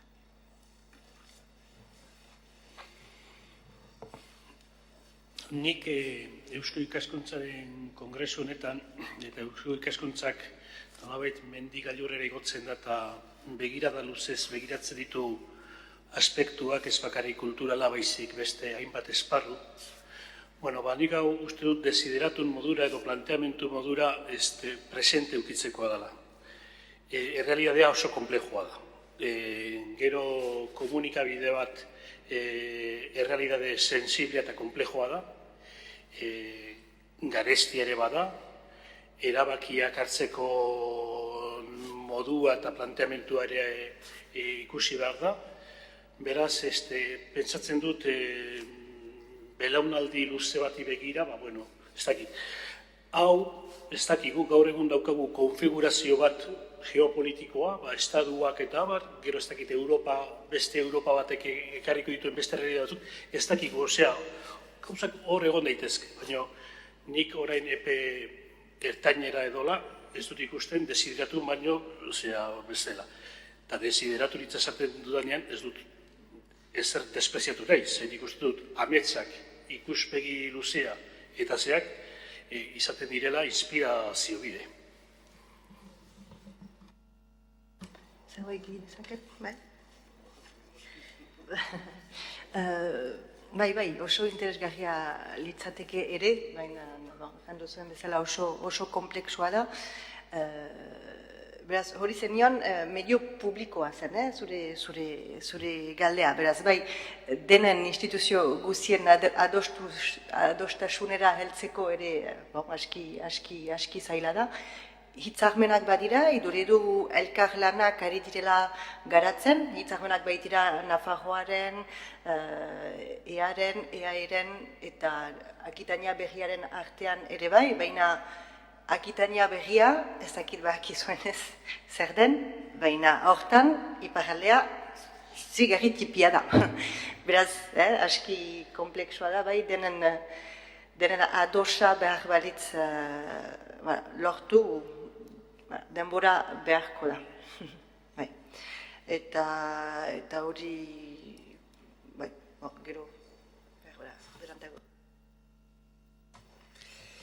Bueno, sí, estoy bastante de acuerdo. Y voy a introducir otro matiz, ¿no? Creo, además de todas las dificultades, de empezar, tendríamos que empezar por la parte de euskera de la comunicación. Creo que sería más fácil ponerse de acuerdo en construir un único medio de comunicación público entre todas las instituciones de Euskal Herria en torno al euskera, y si fuera solo con ese elemento lingüístico, porque si no ya entramos en otro tipo de peleas político-partidistas que obviamente lo iban a dificultar todavía más. Y luego tendrías que construir probablemente también un modelo de gobernanza de esos medios, podría ser una televisión, radio, etcétera, públicas en euskera para todo el territorio. Y desde luego tendrías que construir un aparato de gobernanza harto complejo, como bien se decía, además de poner de acuerdo a todas las instituciones, probablemente donde casi te iba a decir estuviera blindado la no intervención política, que sería la única forma de ponerse de acuerdo, ¿no? Pero ¿cómo se hace eso? Se me escapa, ¿no? Porque si no es francamente difícil con las mayorías y minorías políticas que existen en las diferentes comunidades actualmente, ¿no? Las actuales instituciones en marcha, y por tanto, pero yo entiendo que en todo caso también, sin llegar a cosas digamos, de esa ambición, que podría ser un deseo de futuro, también habría que quitar complejos para una, digamos, colaboración normalizada, especialmente en lo que digo del euskera, ¿no? Porque ese sí que es un elemento que, si no es desde una visión sectaria de la sociedad, como ocurre en parte del mapa político navarro, ¿no? También en el de la CAP, entiendo, digamos, colaborar estas instituciones entre algo que es común, como colaboramos también con otras comunidades autónomas limítrofes en otro tipo de servicios públicos, pues debería ser lo más normal.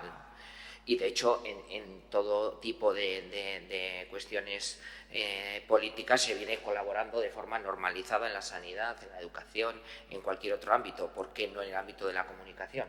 Y especialmente en el ámbito del euskera, que es con las únicas comunidades que compartes ese idioma, ¿no? Por tanto, ahí debería de ser posible si no tuviéramos, digamos, esas prevenciones y ese sectarismo tan arraigado que tenemos en esta tierra para con las cuestiones lingüísticas, ¿no?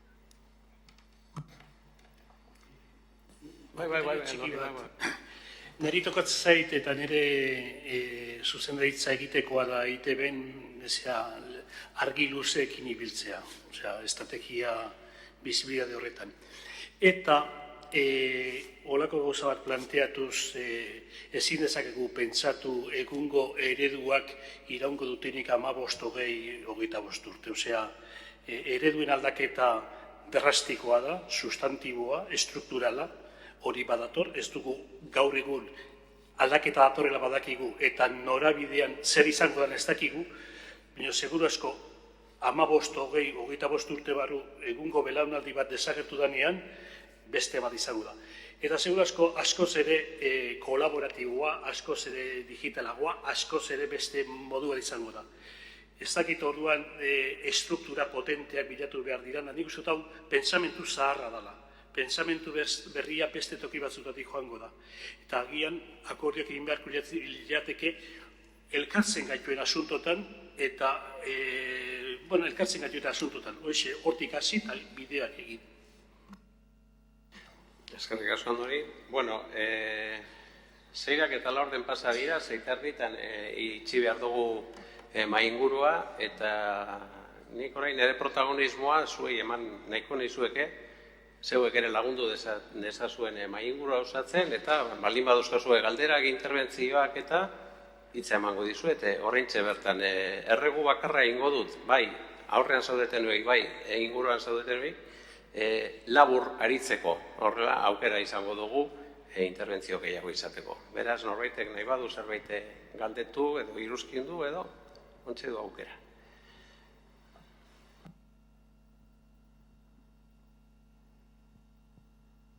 Bai, eskerrik asko eta arratzalde guztioi. Bai, nik uste dut eta Josu Amezagak egin duen galderari pixkat erantzun nahian, Euskal Herri osorako telebista bat osatzeri dagoen edo proiektatzeri dagoen, nik uste dut hain epe luzera jarri beharrean, nik uste dut epe laburrean jarrita ere gehiago egin litekela. Zeren eta bai, premisa batetik abiatu da hori zuzendaritza taldeko kidea esanez, ametsa izan daitekela eta inspiraziorako planteamendu bat izan datekela zuk hemen botatakoa, baina nire ustez behintzat niretzat eta beste batzuentzat hori helburua da, eta helburu egingarria eta gure praxia egunerokoa horretan dihar dugu behin eta berriz lanean. Orduan, nik uste dut hori ja premisa moduan gauza planteatzeko ezberdintasun bat bertatik abiatu nahiko nuke. Zeren eta gaur egun egia da daukagun Euskarako katean, Euskal Herrikarako katea, eta Txemak planteatu duen bezala, Euskara dela ez, izan daiteken hildo orokor hori edo batzen gaituena, eta azkenean Andoni Aranburuk ere planteatu duena, bideak eginez horretan. Nik uste dut gaur egun Euskarazko kate bat dugula, Euskal Herri osorako izan zitekeena, baina ere egia da eta orain nahieran hartu dut gaurko datuak esaterako teleberria eta gaur egunen arteko ezberdintasuna esaterako. Zer nolako minutajea daukan gaurko teleberriak eta gaur egun albistegiak 120 gutxiko minutajea dauka. Beraz, Euskaraz egiten diren albistegi horiek ere horien zergatiak nik eta beste batzuk ez dugu gehiegi ulertzen zer nolako aldeak egoten diren eta gaurkoa ez da ziurrenik adibiderik nabarmenak edo baita ere eta hemen ikusten dituan aurpegi asko ere programazioetan eta ibiltzen dira eta zer nolako programazioak egiten diren Euskarazko kateak eta 7 lurraldeak batu diguten kateak eta EITB2ko programazioarekin alderatuta. Edo baita ere zer esanez eta honekin amaituko dut Euskal Herriko beste ikusentzunezko proiektu edo beste komunikazio taldeekin egin zitezkeen hitzarmenak eta lankidetzarako hitzarmen horiek zeren eta aitortzen baldin badiogu EITB-ri traktorea dela ikusentzunezko esparruan horretan ere asko sakondu daiteke. Beraz, hain epe luzera jarri beharrean gaur egun daukagun errealitatearekin gehiago egin daiteke nire ustez eta hori nahi nuen hemen planteatu.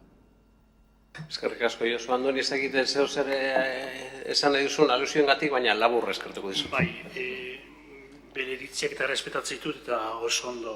Gero parte hartzearen eta beste erabideekin lan egitea, lehen entzun dut aurreko interbentzio batean kontrajarrian egon garela edo kompetentzian egon garela gu eta tokikon edo euskal erabideak eta ez da egia. Aste honetan tokikoneko ikastaroak EITB-en eman dira egun osoz eta hitzarmen asko dauko bereekin. Orduan, badaude ikuspegi batzuk, nik uste nuke igual hobeto ezagutu behar da EITB, hobeto ezagutu behar da EITB. Zerrik asko Andoni, hemen basoen hitz bat eskatuta, han atzean beste badago, zelaik, eta hemen beste bat, ez dakit anotzako astirik izango dene. Aparkatu, hanak ere baso. Ni nahi nuen gehitu gauzatzu txiki bat, eta eskertu baita, argitzuri, ze esan du, aipamena indu EITB-ri, eta esan du, gustatzen zaion programa bat, Erretxeke Inferno handi. Ni gustatuko litzaidake ariketa hori egitea, gero eta gehiago, ze beti entzuten dugu zer ez zaigu gustatzen. Baina bai interesgarria izango litzateke niretzat behintzat, jakitea, betu, nire gustatzen zaitazko uru handitan, eta nire gustatzen zaitazko, ez dakit, 300 eta 300 gradu, ez dakit, dena dela. Baina beti, azaleratzen dugu, zer ez zaigun gustatzen. Eta askotan, batzuk esaten dute, EITB, hola, orokorrean, botata, txarra dela, ero eskaxa dela, ero dena dela, eta nire susmoa da, egin ez dutela ikusten. Nire impresioa. Eskerrik asko, Ana. Une horretan nik apuntatuta dauzkat lau hitz. Konpromiso hartzen badugu bakoitzak minutu batez hitz egiteko, danontzako lekua egongo da. Posible da? Saiatuko gara. Bizkor saiatuko naiz. Lehenengo eskerrak maikiude guztiei, asko gustatu zaizkit zuen interbentzioak.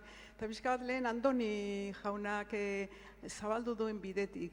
Hau da, kontutan hartuta geroari begiratu bar zaiola, baina geroa ja orain dela, eta batez ere gaztediaren jokabidea eta konportamentoa ikusten baldin badugu ja, ez da telebista ikustea, ez euskal telebista edo oroar ez du ikusten, fizikoki ez da egoten, beste teknikaren bitartez jarraitzen ditu telebistako programak. Eta orduan, jakintaia aldatzen ari dela hori, eta teknologiak ere hainbeste aldatzen ari direnez, teknologia munduan jarraitu badezute edo zuek komunikazioan adituak zeratenez, nola ikusten dezute geroari begira gazteei, hemen Euskal Herrian eta batez ere Euskaldun gazteei, bino oroar gizarteari, bideo horretatik zabaltzeko daukagun erronka edo biharra.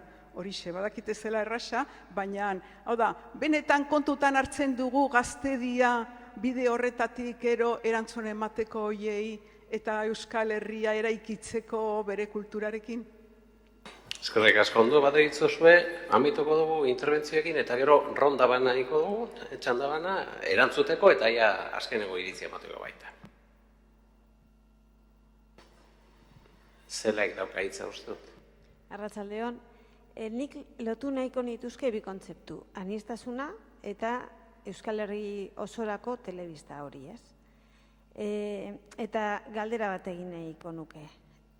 Ikusita lurralde Nafarroan, iparraldean eta EAen, ikuspegi diferenteak egon daitezkela, eta toki bakoitzan ere, Nafarroaren baitan, EAren baitan, iparraldean baitan ikuspegi diferenteak, hau da aniztasuna dagoela, nola ikusiko zenukete zuek, erakunde apur bat ikuspegi instituzional horretatik, egotea foro bat, Eusko Ikaskuntza izan daiteke, edo beste bat izan daitekela, non galderak planteatzen diren. Hau da, zeri erantzun nahi diogun, zen nik uste dut aniztasuna askotan planteatzen da ikuspegi ideologikotik, baina aniztasuna asko zazaratago doa. Nafarroan, ze galderei erantzun nahi diogu? Euskal Lurraldeak herritarro gaudenok, zeintzu kezka, zein nahi, zein gogo, zein desio, zein ilusio. Eta foro horretatik aterako lirateken adostasunak, ia aukera ongo litzateke modu instituzional batean, bideratzeko gaur egun daukagun erakundei. Guk nahi dugu gure aniztasunan eta gure programazioan erantzutea gai hauei. Euskal Herritar bezala, izan 8. herrialdekoa, diasporakoek seguro galdera batzuk dituztela, Nafarroan galdera diferenteak egon daitezke, iparraldean beste batzuk, EAen beste batzuk, eta seguro batzuk komunak direla. Eta gian horrek ematen digu ere, aniztasun ikuspegi ideologiko horretatik ateratzeko bide bat. Eskerrik asko zelai, urrengo hitza dokadana, gaizkarena da, han bazegoen beste bat, ezagi beste inok eskatuta zeukan, Ramon, baina eskatuko dizuet, eta hor beste bat parkatu, minuto bat. Bakite beha urduri dagoela, eta ni urduritu iten horrek. Bai. niri baitokatu zait EITB barrutik ezagutzea, Radio Euskadin, Euskadi Irratian, ETBn, Jurretan, Bilbon, Donostian, Gasteizen, Iruñan, eta iaia Bilbon tokatu zitzaidan, baina ez. Eta alde horretatik, nik eskartu nahi dut bereziki, Andoni Aranburuk aipatu denean Euskal Herri guztiarendako telebista izan nahi duela. Horrek ez du erran nahi, izateko aukerarik izanen duenik, behar bada politikoki baldintzatuta egonen delakoz, lehen aipatu diren beste zenbait arrazoiengatik, eta zuk zeuk ere aitortu dituzunengatik, baina bai egia dena da, zoritxarrez nik bizi izan dudan Euskal Irrati Telebista, eta oraindik ere zoritxarrez gehienetan ikusten dudana, ez dela Euskal Herri guztirako telebista. Oraindik autu hori uste dut ez dela benetan egin. Eta adibide xume batzuk emanen ditut, minutu bat bertzerik ez daukadalako, ez da? Bere garaian, hain zuzen ere, Euskal Herri guztiarendako telebista bat izan zitekela aipatzen zenean, eta nik zenbait adibide ematen dituenean, azkenean erran izan zitzaidana izan zen, kontutan izan behar duzu gaizka, kasu eman, izan ere telebista hau Euskal Autonomia Erkidegokook ordaintzen dugu. Eta egia da, guk ezin dugu Euskal Autonomia Erkidegotik kanpo gabiltzanok ez dugu ordaintzen telebista hori, eta nekez exigitu dezakegu ezer. Eskatu bai, baina exigitu ez, edo, bueno, baina jarrera hori badago, eta hori nabaritzen da, hein handi batean informatiboen edukietan Euskal Herri guztiarendako informazioak egiten direnean Euskal Herri guztiko imaginarioa hartu behar baita aintzat. Bertzenaz, hainbat eduki ez dira ulergarri, Donibane Garazin. Batez ere Espainiar imaginarioko elementuak hartzen direnean hainbat gauza adierazteko. Eta nik ulertzen dut ETB bin Espainiar imaginarioak sarrera izan behar duela, ziurrasi, eta badu. Baina zergatik jarri informatiboetako aurkezle gisa Euskal Herria zer den ez dakien norbait, edo interes berezirik ez daukana. Hori ere erabaki bat izan da Euskal Telebistan. Erabaki argi bat. Edo Euskal Telebistako egoitza nagusia Bilbora eramatea ez dut uste Euskal Herri guztiarendako telebista bat egiteko asmoz hartutako erabaki bat izan zenik. Jurretatik Bilbora eramatea, bertze irizpide batzuek behar bada bultzatuko zuten horretara, baina ez hain zuzen ere irizpide hau, behar bada etzelakoz importantena momentu horretan, ez dut ukatuko. Baina gauzak horrela dira, nola nahi ere berriro diot, poztu egiten naiz, Maite Iturbek ere aipatuzun Bilbon duela hilabete batzuk, horixe bera, egoera berdintxu batean, eta berriro ere berretxi egin duzu hemen eta poztu egiten naiz. Behar bada etorkizunera begira, asko zeren nabarmenagoa da edo argiago izan daiteke, aipatzen duzun. Azken finean, gure Euskal imaginarioaren dako elementuak ikusentzunezkoan eta bertzelako soportetan eman nahi ditugunok, behar duguna da, lehenago edo beranduago, behar bada beranduago izanen da, plataforma bat komuna non elementu guztio horiekin elikatu ahal izanen dugun, ez? Eta tartean noski Euskal Irrati Telebista egon daiteke, ala ez. Baina nik bizi izan duna hori da, eta hori trasladatu nahi nuen, ez? Eta berriro ere, esker mila jarrera horrengatik. Eskerrik asko, aizka semeek, baino kasu gutxiago egiten diazu, eta hori ez da erreza. Imanol daukaguan, beste galdera badago.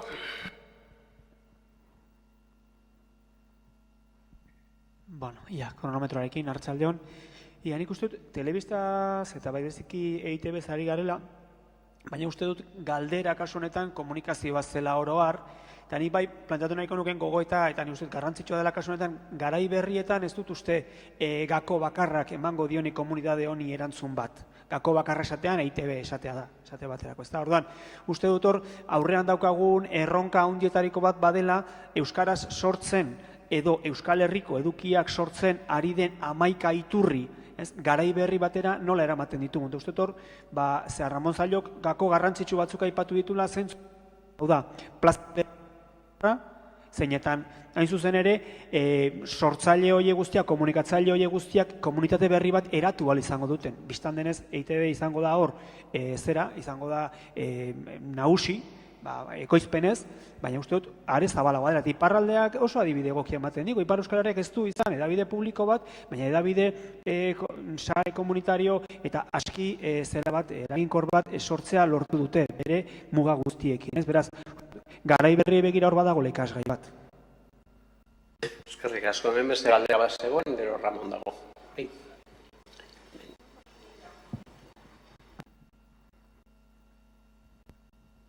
Sí, buenas tardes. Mi nombre es Silvia Marconi. Soy psicopedagoga y me dedico al estudio comportamental en diferentes ámbitos sociales. Y más allá de todo lo que es la política partidista, hay un tema que me preocupa mucho y es el tema de no degenerar lo que es la convivencia en un pueblo, en una sociedad, en un país, en cualquier ámbito en el cual están habitando personas, ¿no?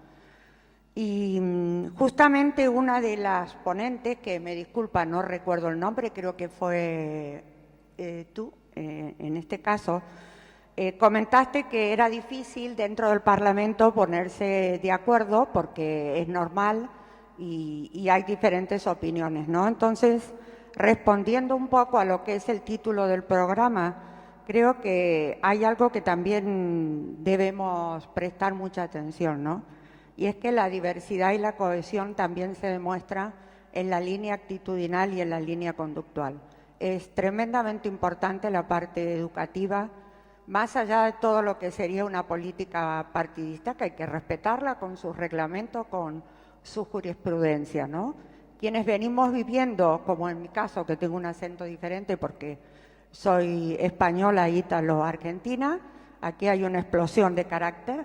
Estoy acostumbrada a vivir con diferentes lenguajes, con diferentes opiniones y con diversidad y cohesión, más allá de que te guste o no te guste el color.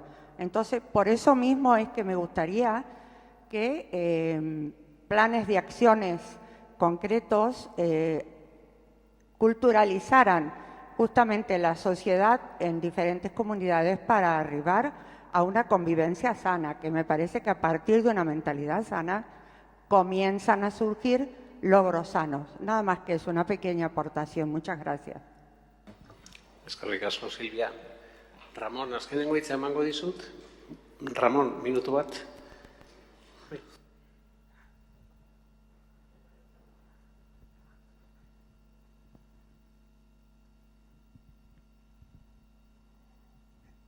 Bueno, todos queremos mucho a ITV, partamos de ahí, y que es un servicio público, que es nuestro, y es lo único que podemos realmente gestionar públicamente por procedimientos democráticos. A lo mejor habéis tenido la piel un poco fina al respecto, porque las críticas que se hacen es justamente para mejorarlo. Y además, por eso, la propia ITV, porque tiene huecos muy grandes, es porque hay una ponencia de reforma para modificar la gobernanza, repensar de cara al futuro. Algo ocurría para que eso se esté produciendo. Es que es del año 83 y estamos donde estamos. Y no ha habido ninguna reforma en profundidad ni en gobernanza ni en el modelo en general que se ha ido improvisando. Por lo tanto, incluso el tema del acuerdo con Tokicon, yo me alegro, pero han pasado 30 años en que ese acuerdo no ha existido, en donde se ha mirado, porque lo he visto desde el Consejo de Administración de ITV, del que fui parte, que se menospreciaba completamente la comunicación local. Y esto, me encanta que esto haya cambiado. Segunda cosa, ¿sería posible una televisión para toda Euskal Herria con el programa de Iparralde, con el que no podría haber acuerdos institucionales de tener una licencia, una señal compartida, pero sí cabe que una comunidad tenga una licencia nueva de TDT, esa señal sea en su propiedad y de alguna manera, pero la gestión de sus contenidos y de todo el armazón, toda la gobernanza interna de ese canal en euskera o en euskera y en castellano, porque pueden ser dos, por ejemplo, pues perfectamente podría ser compartido a la limón por parte de las comunidades y con una presencia significativa también de Iparralde en el propio contenido, como tradicionalmente se hace cuando se hacen reuniones de cultura vasca, están los de Iparralde, a pesar de que las instituciones francesas, como tal, nunca han permitido que Iparralde tenga representación específica y ahora, por lo menos con la mancomunidad, tenemos una oportunidad. Quiere decir que hay formas de resolver técnicamente ese problema que se ha planteado hoy. Eskerrik anitz, Ramon, laburri aritzagatik. Bueno, amaitzeko, emango dizuet azkenengo hitza, noski segurazki danari erantzuteko astirik ez da izango, ez zaitezke horretaz gehiagik tematu, baina azkenengo hitza bai eman nahi dizuet eta honekin amaituko dugu. Etxetik hasteko, igual, Ramon, que técnicamente es posible, no tengo ninguna duda. Estamos en el siglo XXI y técnicamente se soluciona todo. Queremos ir a la Luna, sabemos cómo tenemos que ir, lo que pasa es que nos suele faltar organizarnos. Entonces, yo el problema que veo es ese, es de organización. Y a veces, yo en el tema de medios de comunicación soy bastante nueva, llevo 2 años trabajando en la ponencia del Parlamento, pero de administración y de gestión en la administración sé bastante, porque me ha tocado trabajar mucho en eso. y conozco los retos, los problemas, las dificultades que existen. Y desde luego tengo muy claro que si queremos hacer algo, que llegue o que nos encamine hacia ese desideratum que decía Andoni, inspirador, que está ahí y que queremos llegar, tiene que ser de abajo arriba, tiene que ser cosiendo, tiene que ser tejiendo.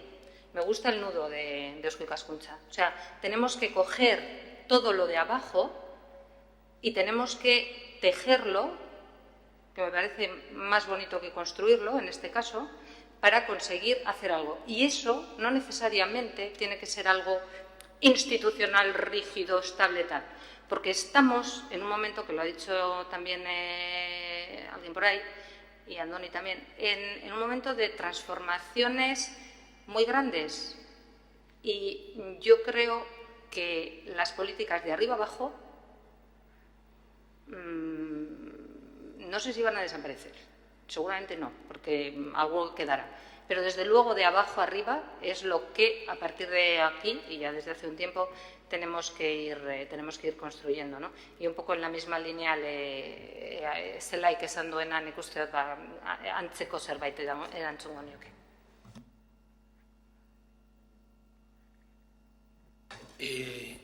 Ez dut erantzunei, ez dago betarik eta orduan bizpahiru konklusio esango dituzke. Bata da mundu akademiari, unibertsitate akademiari paren jarrita, eskartuko nioke akademiatik, non ikasten da esate baterako sendagile izateko medikuntzako karrera, baina gero kirofanotara joan behar da, gero egin behar da. Eta nik akademiari batzutan faltan botatzen diot kirofanotan aritua. Kirofanoak ematen du errealitateen konplexutasuna eta posiziote batekin sartzen zara salara eta gero operazio ostean beste modu batera kudeatu behar da. Eta kudeaketaren esperientzia hori, zer den lehiatzea, zer den ibiltzea, akademia oso urruti dago eta konversazio horiek mantendu beharko lirateke.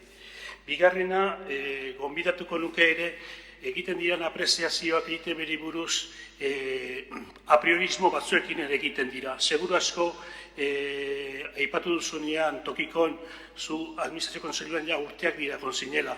Gauza asko pasatu da, gauza asko aldatu da, eta nik ez dut konversazio bat izan zurekin eta zaude, nolabait ikerkuntza zean, ni nabil EITB-ren panorama luzea egiten, estrategia luzea egiten, badara matzat 10 bat urte.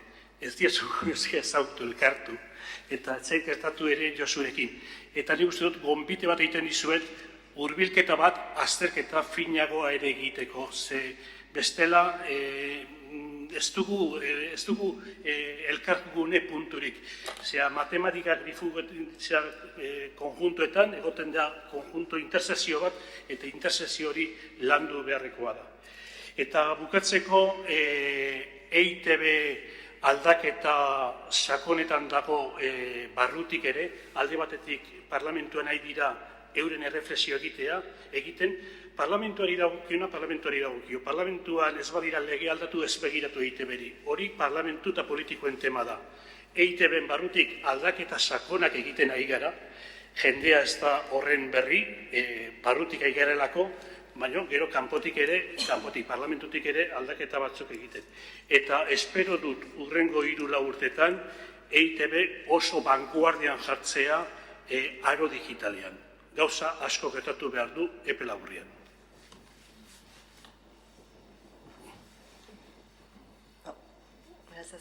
Azken hitza. Zerbitzu publikoaz mintzatu gira eta errangabe doa oso importanta dela, horren azkartzea, hori segur da, baina ez dezagun alor pribatua ahantz eta egia da iparaletik ikusita, hori importanta dela, azkenean alor pribatuak barkatu ze lortu duen, ze indar duen iparalean,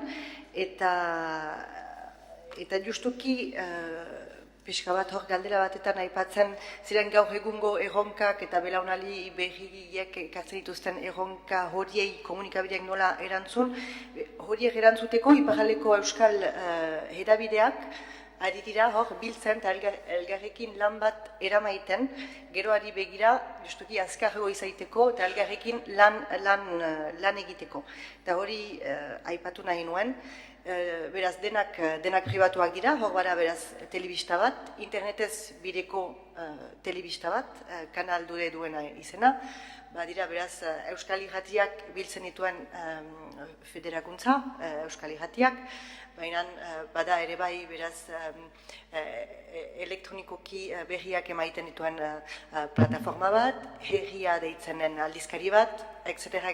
Segura aski batzu ahazten ditut, baina hori da, batu dira, eta baina, beraz, pribatuak dira, gizartetik beraz atera direnak, beraz oso importanteak ere, baina diru publikoak parte handiz laguntzen ditu, horiek ere. Eta horrek segitu behar luke horien indartzeko. Eta diru publikoa bada, beraz Frantziatik heldu dena, iparraldetik heldu dena, baita hegoaldetik heldu dena ere. Hori da. Sí, bueno, por acabar, insistir en algunas ideas y en parte contestar, ¿no?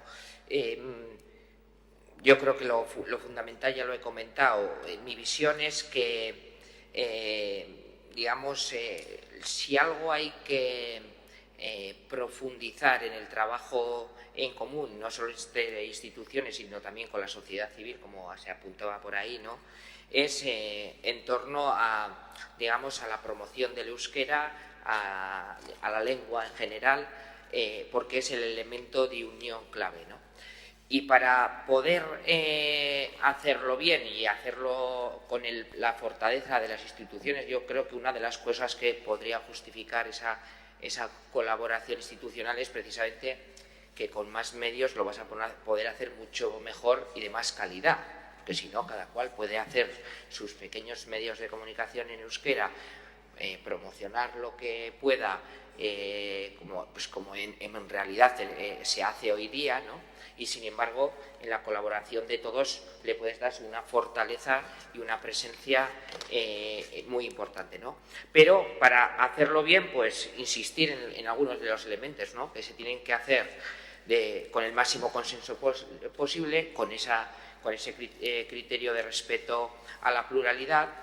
También que se sientan, como decía Gaizka, si lo he entendido bien, digamos, todas las partes aceptadas y contenidas en la programación, en el interés del medio, digamos, en cuanto a los contenidos que emite. Y por ahí, ¿no?, yo creo que esa es la cuestión. Por apuntar una cuestión también que está en la cabeza, yo creo, de todos y de todas, ¿no? Y acabo. Es evidente que el gran obstáculo muchas veces a esa colaboración es cuando se hace una traslación política de la cultura o el euskera, ¿no? Es decir, en fin, ya sabéis que una frase mítica de Yolanda Barcina fue que el euskera era el caballo de Troya del nacionalismo, ¿no? Ese concepto de, digamos, que si promociona el euskera, promociona una visión política determinada y una ideología política determinada, sigue presente en una parte importante de la sociedad, y ese es el gran obstáculo. Pero para combatirlo, lógicamente, tienes que establecer muy claramente, digamos, desligar en todo lo que se pueda las cuestiones político-partidistas de lo que es la promoción de la lengua, que desde luego a todos y a todas nos debería, entiendo, que unir, ¿no? Esos son para mí los elementos más importantes. Eskerrik asko, Txema, orain bai amaitzera goaz. Ez dut eingo sintesi osoa, baina bizpahiru aipamen bai egin nahi nituzke laburpen gisa. Bat, ematen du ondorioztatu dugula, komunikazio importantea dela Euskal Herria egiteko. Bi, zerbait egin behar dugula, horretan ere ados egon gara. Hiru, hau nire ondorio propioa da, plan bat beharko dugu, zerbait egiteko.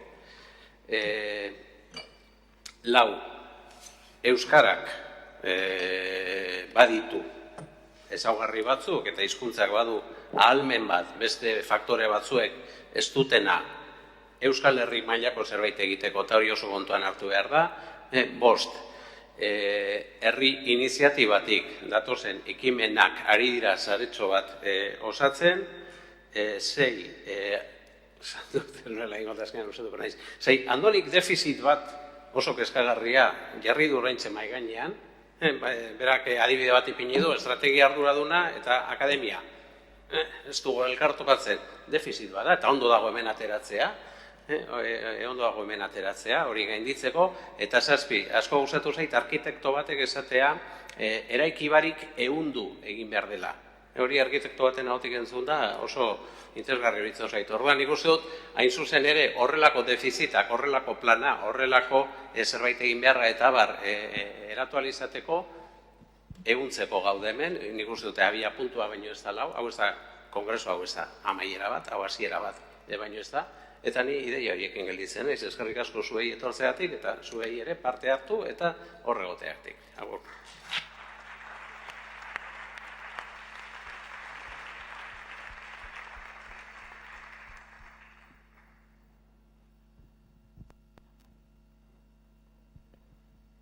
Bueno, eskerrik asko denoi. Egun zoragarria eskaini duzuen guztiagatik eta batez ere datorkigun ibilbidea gatik. Eta, bueno, josi, lotu, bildu, jostun lanak, nik uste tokatzen zaigula berriz kaso egitera hasieran kaso egin diogun gure lokarriari. Eta besterik gabe itxiera eman gaurko saioari. Guazen urbiltzea gure beste protagonistaren gat. Hor dago, entzuten, egun osoan. Eta lehen goizean esan duguna, ezta? Gure lekuko honek jasotzen ari dela kongresu saioz, hausnartzen eta osatzen ari garena. Asko jaso du gaur. Bai goizean, bai arratzaldean. Eta oin karga guzti hau pasa egin behar dugun. Entzun du aniztasuna hitz egiten, kohesioaz, kohesio beharraz, konfiantza lortu beharraz, eta orduan jarraitu beharko du entzuten, zaudena ikusi dugu oso lotuta dagoela 3 aste barru gobernantzaz hitz egingo dugulako, eta orduan hor ikusiko dugu nola lotzen den hau dena arlo politikoarekin, baina urrengoa, lekukoaren urrengo zera geltokia izango da, honekin ere oso lotuta dagoen beste arlo bat, arlo sozioekonomiko, ez? Hitz egiten egon gara bazterkeriaz, kohesioaz, kohesio sozialaz, kohesio nazionalaz, eta oso importantea zen kohesio soziala, ez? Main zuzen ere hori izango da urrengo geltokiaren zereginetako bat, eta horretarako, hemen daude. Imanol Esnaola eta Arrate Arin, leku dutenak.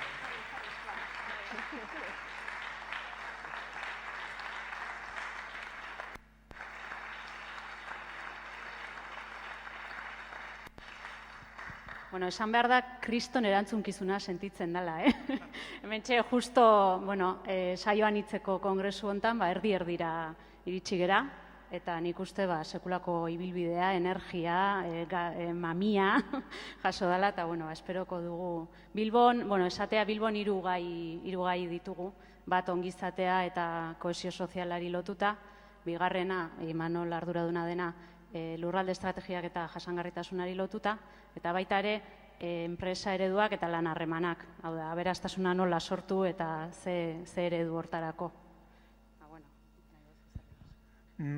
Esan behar dena da, sozioekonomiako ibilbidea nahiko luzea izan dela, ze ikusi duzen bezala ongizate eredua, enpresa eredua eta lurralde estrategia elkarkateatzen direnean, ez da erresa hori paper batera ekartzea eta egun bakar batean dena ebaztea, baina uste dut lujozko lantalde bat egon dela hor eta izenak aipatzen hasiko nintzateke, Angel Toña izan dugu buru, zera ez da, Jean-Michel Larrasket ere galdu duguna bidean ere, hor izan genuen zera, eta berarekin batera, 10-12 laguneko lantalde oso izen ezagunekoak, beraz uste dut, esentzia onak ekarriko ditugula 2 urteko lanaren ondoren.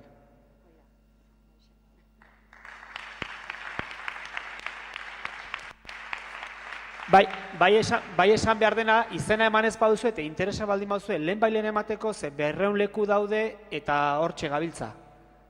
Eta Bilboko Iberdrola dorrean izango da, beraz, badu bere protokoloa, izen emateak. Eta ez ahaztu, guztiaren emaitza gure lekukoaren indar guztia oinatin ezagutzeko aukera izango duzuela azaroaren 23an. Ordurako hankak, besoak, arima, espiritua eta hitza eukiko du gure lokarria.